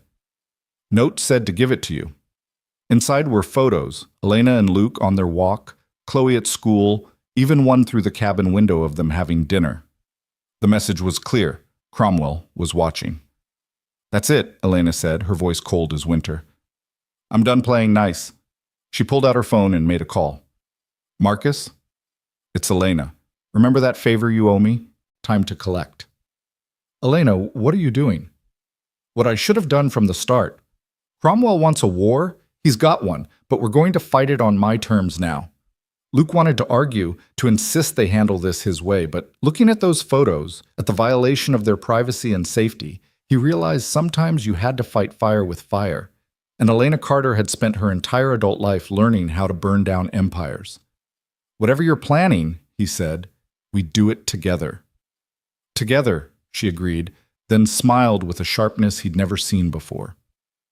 Richard Cromwell is about to learn what happens when you threaten my family. The word hung in the air. Family. Not Luke and Chloe, not them and her, but family. United, unbreakable, and ready for war. The next morning brought an unexpected ally. Margaret Chen arrived at the cabin with 3 suitcases and a determined expression. If you're going to war with Cromwell, you need proper support, she announced. I've taken a leave of absence. Also, I brought your clothes. You can't strategize in borrowed pajamas. Elena hugged her assistant, her friend, tightly. Margaret, you don't have to. Yes, I do. That man tried to destroy the best CEO I've ever worked for because his ego couldn't handle rejection. It's personal now. They set up a command center in Luke's small office, technology appearing as if by magic. Within hours, Margaret had intelligence flowing in, Cromwell's business dealings, his debts, his enemies. He's overextended, Margaret reported. The hotel purchase was all leverage. He's trying to intimidate you with money he doesn't actually have. Then we pull the leverage, Elena said coldly. Elena, Luke warned, remember what we talked about. Clean. Clean doesn't mean we can't defend ourselves. Marcus, you still there? The speakerphone crackled. I'm here. And I found something interesting. Cromwell's been shorting Carter Industries stock. He started the day before the board meeting. That's insider trading, Margaret breathed. If we can prove he knew about the board's plans before they were public, Elena said slowly, that's federal prison. I'll get the SEC on it, Marcus said. But Elena, be careful. Desperate men do desperate things. As if to underscore the point, Luke's phone rang. Tom Brennan. Luke, you need to know Sarah's back. She's filed an emergency motion claiming new evidence of danger. Those photos Cromwell sent, she's saying they prove Chloe's being stalked because of your relationship. Luke felt the ground shift beneath him. She's using Cromwell's harassment against us? Apparently. Hearings tomorrow. After Tom hung up, Luke found Chloe in her room, carefully organizing her rock collection, her way of self-soothing. Hey, sweetheart. We need to talk. Is Mom trying to take me again? She's trying. But remember what I said? We fight together. I don't want to talk to the judge again. I told him everything already. I know. And you did amazing. But sometimes grown-ups don't listen the first time. Chloe looked up at him with eyes too wise for 8 years. Why does she keep coming back if she doesn't really want me? Luke didn't have a good answer for that. How did you explain pride and greed and manipulation to a child? I think, Elena said from the doorway, sometimes people convince themselves they want things for the wrong reasons. Your mom might really believe she's doing the right thing, even if she's not. That's sad, Chloe said simply. Yes, it is. That evening, while planning legal strategy, Luke noticed movement outside. A man with a camera trying to be subtle. He was about to confront him when Bob Thompson appeared with his hunting rifle. Evening, Bob said pleasantly to the photographer. You lost? Just taking nature photos. Private property. Best Nature's back that way, toward the road, about 5 miles down. The photographer tried to argue, but Bob's rifle never wavered. Finally, he left. Thanks, Bob, Luke called. Got a whole rotation set up, Bob replied. Me, Jim, Carlos, few others. Nobody's getting near this place without us knowing. The community was circling wagons, protecting their own, but Luke knew it wouldn't be enough, not against Cromwell's resources. Elena worked through the night, calling in favors, moving pieces on a chessboard only she could see.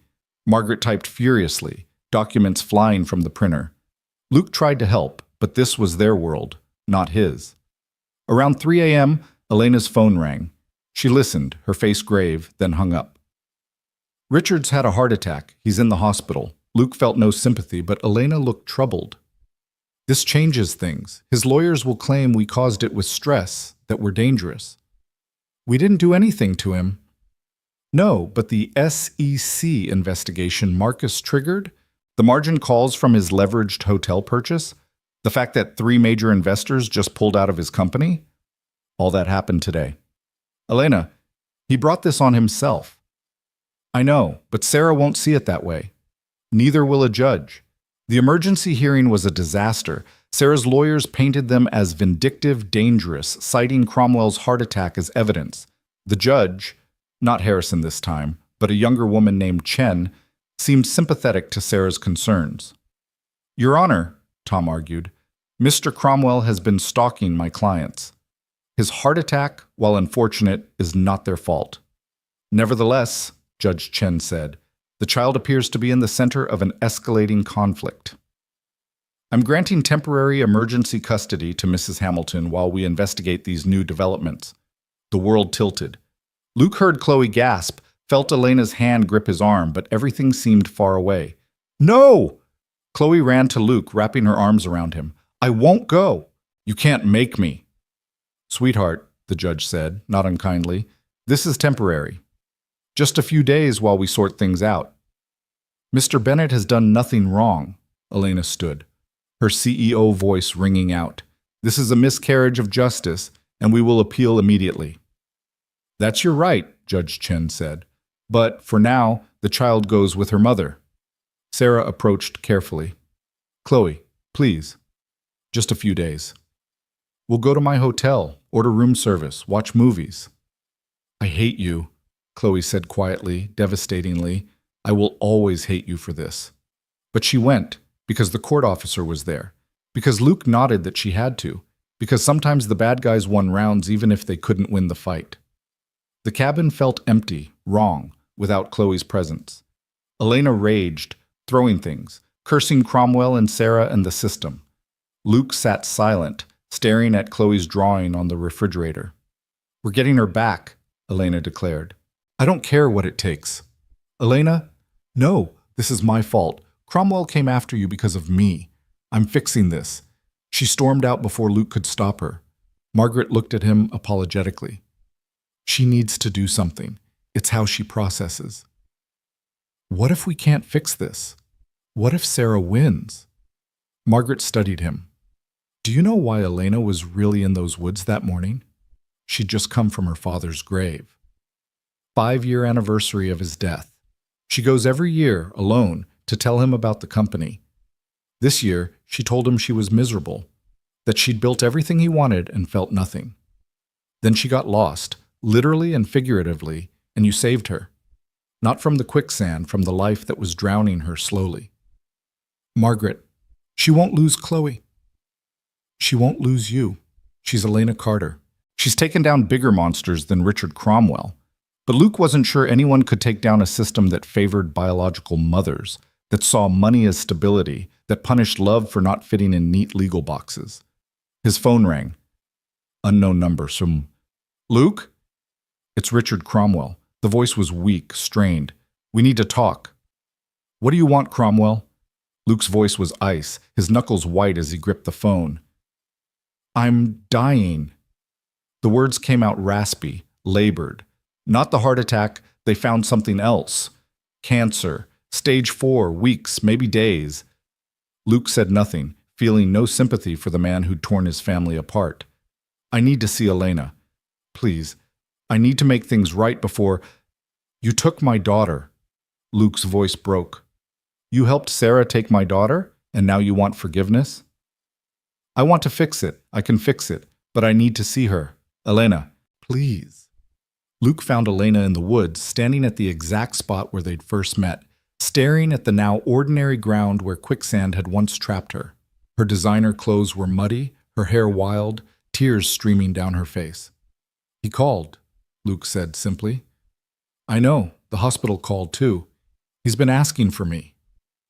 You don't owe him anything. Elena turned to face him. No, but I owe Chloe everything, if he can fix this.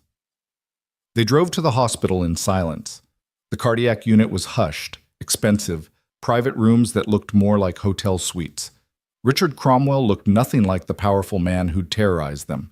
He was gaunt, gray, tubes and wires making him seem small and fragile. Elena. His voice was barely a whisper. You came. Talk fast, Richard. My family needs me. He winced at family but nodded. Sarah Hamilton. She came to me, not the other way around. I have recordings, everything. Her asking for money, planning to use the emergency custody to extort you. I gave her the photos, told her exactly what to say. Why? Elena's voice was controlled fury. Why would you do that to a child? Because I was angry. Because I couldn't stand that you chose him over me.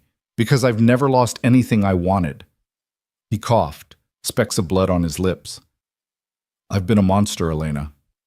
My whole life, taking what I wanted, destroying what I couldn't have. But lying here, knowing I'm dying alone, no real friends, no family that cares about me beyond my money, I realized you were right to run. Where are the recordings? Luke cut in, not caring about Cromwell's deathbed epiphany. My lawyer has them. He'll be here soon. I've instructed him to give you everything. And Sarah, I've already called her. Told her the money's gone, the deal's off. She panicked, said she's bringing Chloe back tomorrow. Just like that? Elena was suspicious. I also told her if she doesn't, the recordings go to the police. Extortion, conspiracy, fraud. She'd lose any chance of ever seeing Chloe again. They waited in tense silence until Cromwell's lawyer arrived with a box of evidence.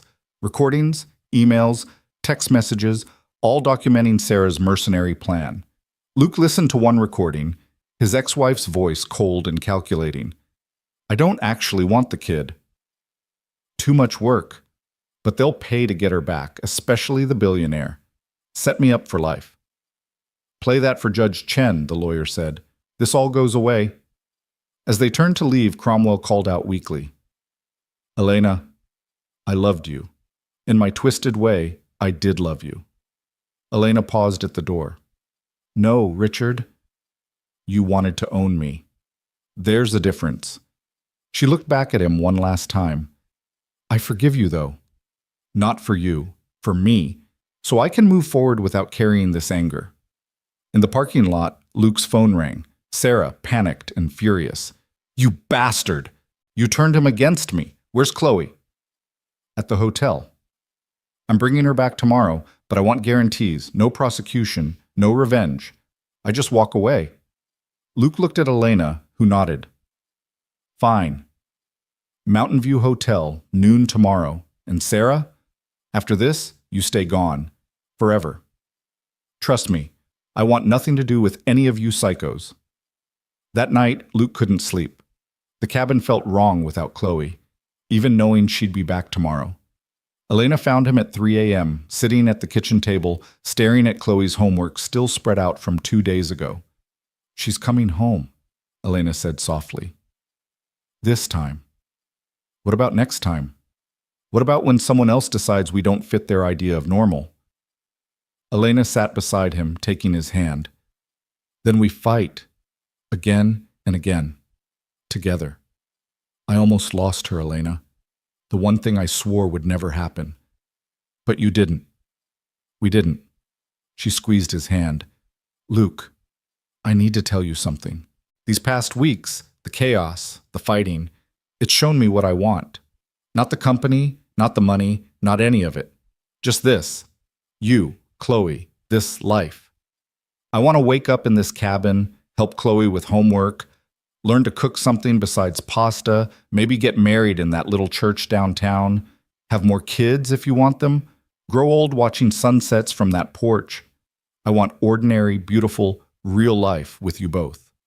Luke looked at her, this woman who'd given up an empire, who'd fought Goliaths for them, who sat in his kitchen at 3 a.m. in his old flannel shirt talking about ordinary life like it was the greatest adventure imaginable. Elena Carter, are you proposing? Maybe I am. What would you say? I'd say we should probably get Chloe back first. She'd never forgive us if she wasn't involved in the proposal. Elena laughed, soft and real. Practical to the end. Someone has to be. The next morning crawled by. Tom Brennan arrived at 11 with the court documents. Margaret set up a recording system just in case Sarah tries something.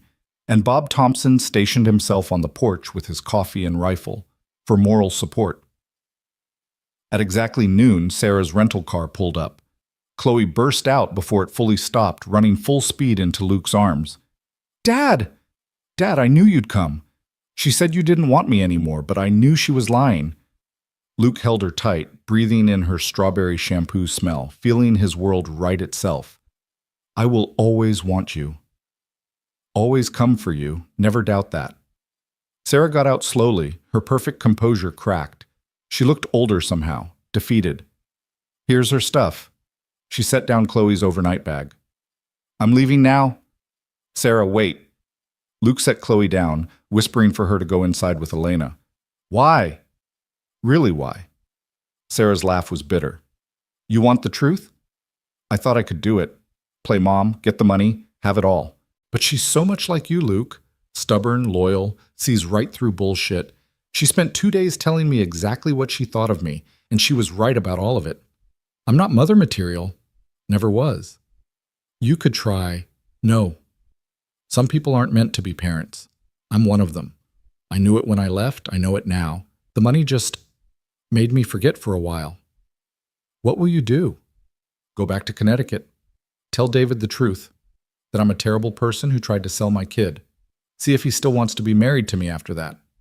She looked at the cabin, where Chloe and Elena were visible through the window, heads bent together over something. She's lucky. They both are. So are you. Sarah drove away without looking back, and Luke knew with certainty she wouldn't return. Whatever maternal instinct had flickered to life, greed had smothered it, and now shame would keep her away. Inside, Chloe was showing Elena her rock collection again, explaining each new addition from her 2 days away. The hotel had this garden with amazing granite. Look at the mica sparkles. We should celebrate, Elena said. Pizza night? Movie marathon? Actually, Luke said, I had another idea. Chloe, how would you feel about going to the courthouse? Why? Chloe looked worried. To file some paperwork. Elena wants to adopt you, if that's okay. Make it official that she's your... Yes! Chloe launched herself at Elena. Yes, yes, yes! Can we go now? Right now? Elena was crying, holding Chloe tight. You're sure? I already told the judge you were family. Now it'll be on paper, too. But Luke wasn't done. As they stood to leave, he dropped to one knee, pulling out a small velvet box he'd been carrying for 2 days, waiting for the right moment. Before we go make you officially Chloe's mom, I have a question. Elena Carter, you saved yourself from quicksand, but you saved us from something worse, a life without you in it. Will you marry me? Elena's hands flew to her mouth. Chloe was bouncing beside her, chanting, Say yes! Say yes!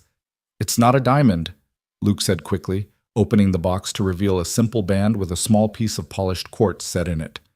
Chloe and I found the stone on our favorite trail. Bob Thompson's nephew, the jeweler, set it for me. I know it's not what you're used to. It's perfect, Elena whispered. Absolutely perfect. Yes. Yes to all of it. Marriage, adoption, this life, everything. Yes. Chloe cheered so loud that Bob Thompson came running, rifle raised, only to find them all crying and laughing and hugging. Word spread with small-town efficiency. By the time they reached the courthouse, half the town seemed to be there, cheering as they filed adoption papers. as Judge Harrison himself came out of his chambers to congratulate them, as Tom Brennan offered to handle the adoption pro bono. That evening, their cabin overflowed with neighbors bringing food, gifts, congratulations. Lou from the diner brought a 3-tiered cake he'd apparently been saving for when you all figured it out. The Thompsons brought champagne. Even Chloe's teacher came, hugging them all and whispering to Luke that this was the happiest she'd ever seen his daughter. As the sun set and the crowd finally thinned, the three of them sat on the porch, Chloe between Luke and Elena, all wrapped in the same blanket. "We need a bigger house," Elena said suddenly. "Why?" Luke asked, though he'd been thinking the same thing. "Well, if we're going to have more kids." "More kids?" Chloe sat up, eyes huge. "Really?" "If you're okay with that," Elena said carefully. "Being a big sister is a big responsibility. I'll be the best big sister ever. I'll teach them about rocks and hiking and hot chocolate and everything." Luke pulled them both closer. "We'll build on. Add rooms as we need them. Bob knows construction. We'll make this place grow with our family." "Our family," Elena repeated like she was tasting the words. "I love how that sounds." Margaret appeared in the doorway. "Sorry to interrupt, but Elena, you should see this." She handed over a tablet showing breaking news. Richard Cromwell dies at 58. Empire in shambles as investigations continue. Elena read quietly, then set it aside. "It's over." "Do you feel anything?" Luke asked. "Relief. Sadness for the man he could have been, but mostly just free." The next months passed in a blur of joy and adjustment. The adoption went through without a hitch, Judge Harrison smiling as he declared Elena officially Chloe's mother. The wedding was small, held in the little church downtown with only close friends and neighbors. Chloe was the flower girl and ring bearer and self-appointed wedding coordinator, bossing everyone around with 8-year-old authority. Elena sold most of her Carter Industries stock, keeping just enough for influence but not control. With the proceeds, she started a new company, small, focused on educational technology for rural schools. She ran it from a converted barn on their property, close enough to walk home for lunch with her family. Luke expanded his work with Bob Thompson, eventually buying into the garage as a partner. His truck was finally fixed, though Elena insisted on buying a minivan for when the new babies come.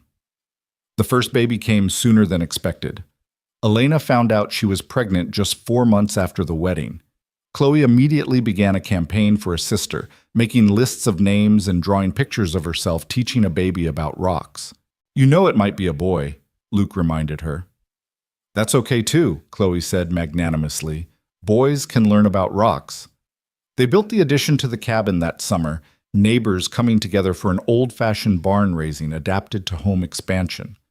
Elena, 6 months pregnant and glowing, directed operations from a lawn chair, Margaret beside her with blueprints and iced tea. "Do you miss it?" Margaret asked one day. "The corporate world?" "I miss the challenge sometimes," Elena admitted. "But then I look at what I'm building here. A family, a community, a company that actually helps people. And I realize this is harder and more rewarding than any hostile takeover ever was." The baby came on a snowy December morning. A boy, much to Chloe's initial disappointment, though she immediately fell in love with him when he grabbed her finger. "What should we name him?" Elena asked from the hospital bed, exhausted but radiant. "Henry," Luke said suddenly, "after the board member who stood up for you." "Henry Bennett," Elena tested. "I love it." Old Henry himself came to visit, driving up from Boston with a ridiculously expensive teddy bear and tears in his eyes. "I voted them all out," he told Elena. "Every last one who sided with Cromwell. The company's doing better without them. And you look happy, really happy." "I am," Elena said simply. Life settled into a rhythm, chaotic but beautiful. Mornings with everyone fighting for bathroom time in their expanded but still cozy home. Chloe walking to school, proud of her baby brother in his carrier. Luke at the garage, coming home for lunch covered in grease to find Elena on conference calls while Henry napped. Evenings on the porch, watching Chloe teach Henry to crawl, then walk, then run. 2 years later, another baby. A girl this time. Sarah, surprisingly. "Are you sure?" Luke asked when Elena suggested the name. She gave us Chloe back, Elena said. She walked away when she could have made our lives hell forever. It's forgiveness, Luke, and hope that this Sarah will be different. Young Sarah was different, loud where her brother was quiet, adventurous where he was careful, but with Elena's sharp intelligence and Luke's steady kindness. Chloe, now 11, took her big sister duties seriously, teaching both little ones about trails and rocks and the importance of hot chocolate after adventures. The cabin, expanded twice more, rambled now, rooms added as needed, porches wrapped around, gardens spreading. It would never be magazine perfect, but it was theirs, filled with noise and love and the constant chaos of a growing family. Elena's company flourished, providing tablets and learning programs to schools across rural America. She worked from home mostly, traveling only when necessary and always racing back. I have a board meeting in Boston tomorrow, she said one evening, 5 years after that first meeting in the Quicksand. Want to come? We could stay at the Mountain View, show the kids where Mommy used to pretend to be fancy. The place Cromwell bought? Luke asked. New owners now, turned it into a family resort, water slides and everything. They went, all 5 of them, taking over a suite and probably terrorizing the staff, but standing on the balcony, looking out at the Vermont mountains while their children slept in a puppy pile on the massive bed, Elena leaned into Luke's side. Thank you, she whispered. For what? For saving me. Not from the quicksand, from the life I was drowning in, for showing me what really mattered. You saved yourself, Luke corrected. You chose to change. You chose us. Best choice I ever made. Even better than that hostile takeover of Dynamics Corp. Elena laughed. Especially better than that. They stood together, watching the stars, listening to their children breathe, and Luke thought about paths, how a morning hike had changed everything, how a cry for help had led to this moment, this life, this family. Dad? Chloe's voice came from inside. Henry's hogging the covers again. I'll handle it, Luke said, but Elena pulled him back for a kiss. I love our life, she said against his lips. Every chaotic, imperfect, beautiful moment. Even the quicksand? Especially the quicksand. It brought me to you. They went inside to mediate the cover dispute, to tuck children back in, to whisper goodnights and love yous. Tomorrow would bring its own challenges, board meetings and homework and tantrums and triumphs. But tonight, in a hotel that had once represented everything wrong in Elena's life, their family was together, whole and happy. The quicksand was just a story now, told at dinner parties and anniversaries, each telling slightly different, always ending the same, with Elena choosing love over empires, with Luke choosing to fight rather than run, with Chloe choosing to trust that families can be made, not just born.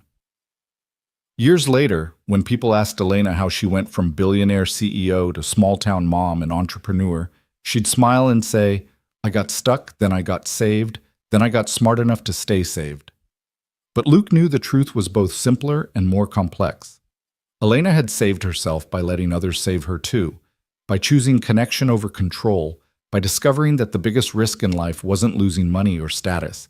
It was missing out on love because you were too afraid or too proud to grab it with both hands. The old cabin still stood at the heart of their rambling home, its walls now covered with photos, weddings and births, first days of school and family vacations, moments large and small that added up to a life. And in the center, framed in reclaimed wood Bob Thompson had carved himself, was Chloe's first drawing of the 3 of them, labeled in careful 8-year-old handwriting, My Family. It was still the most valuable thing Elena owned,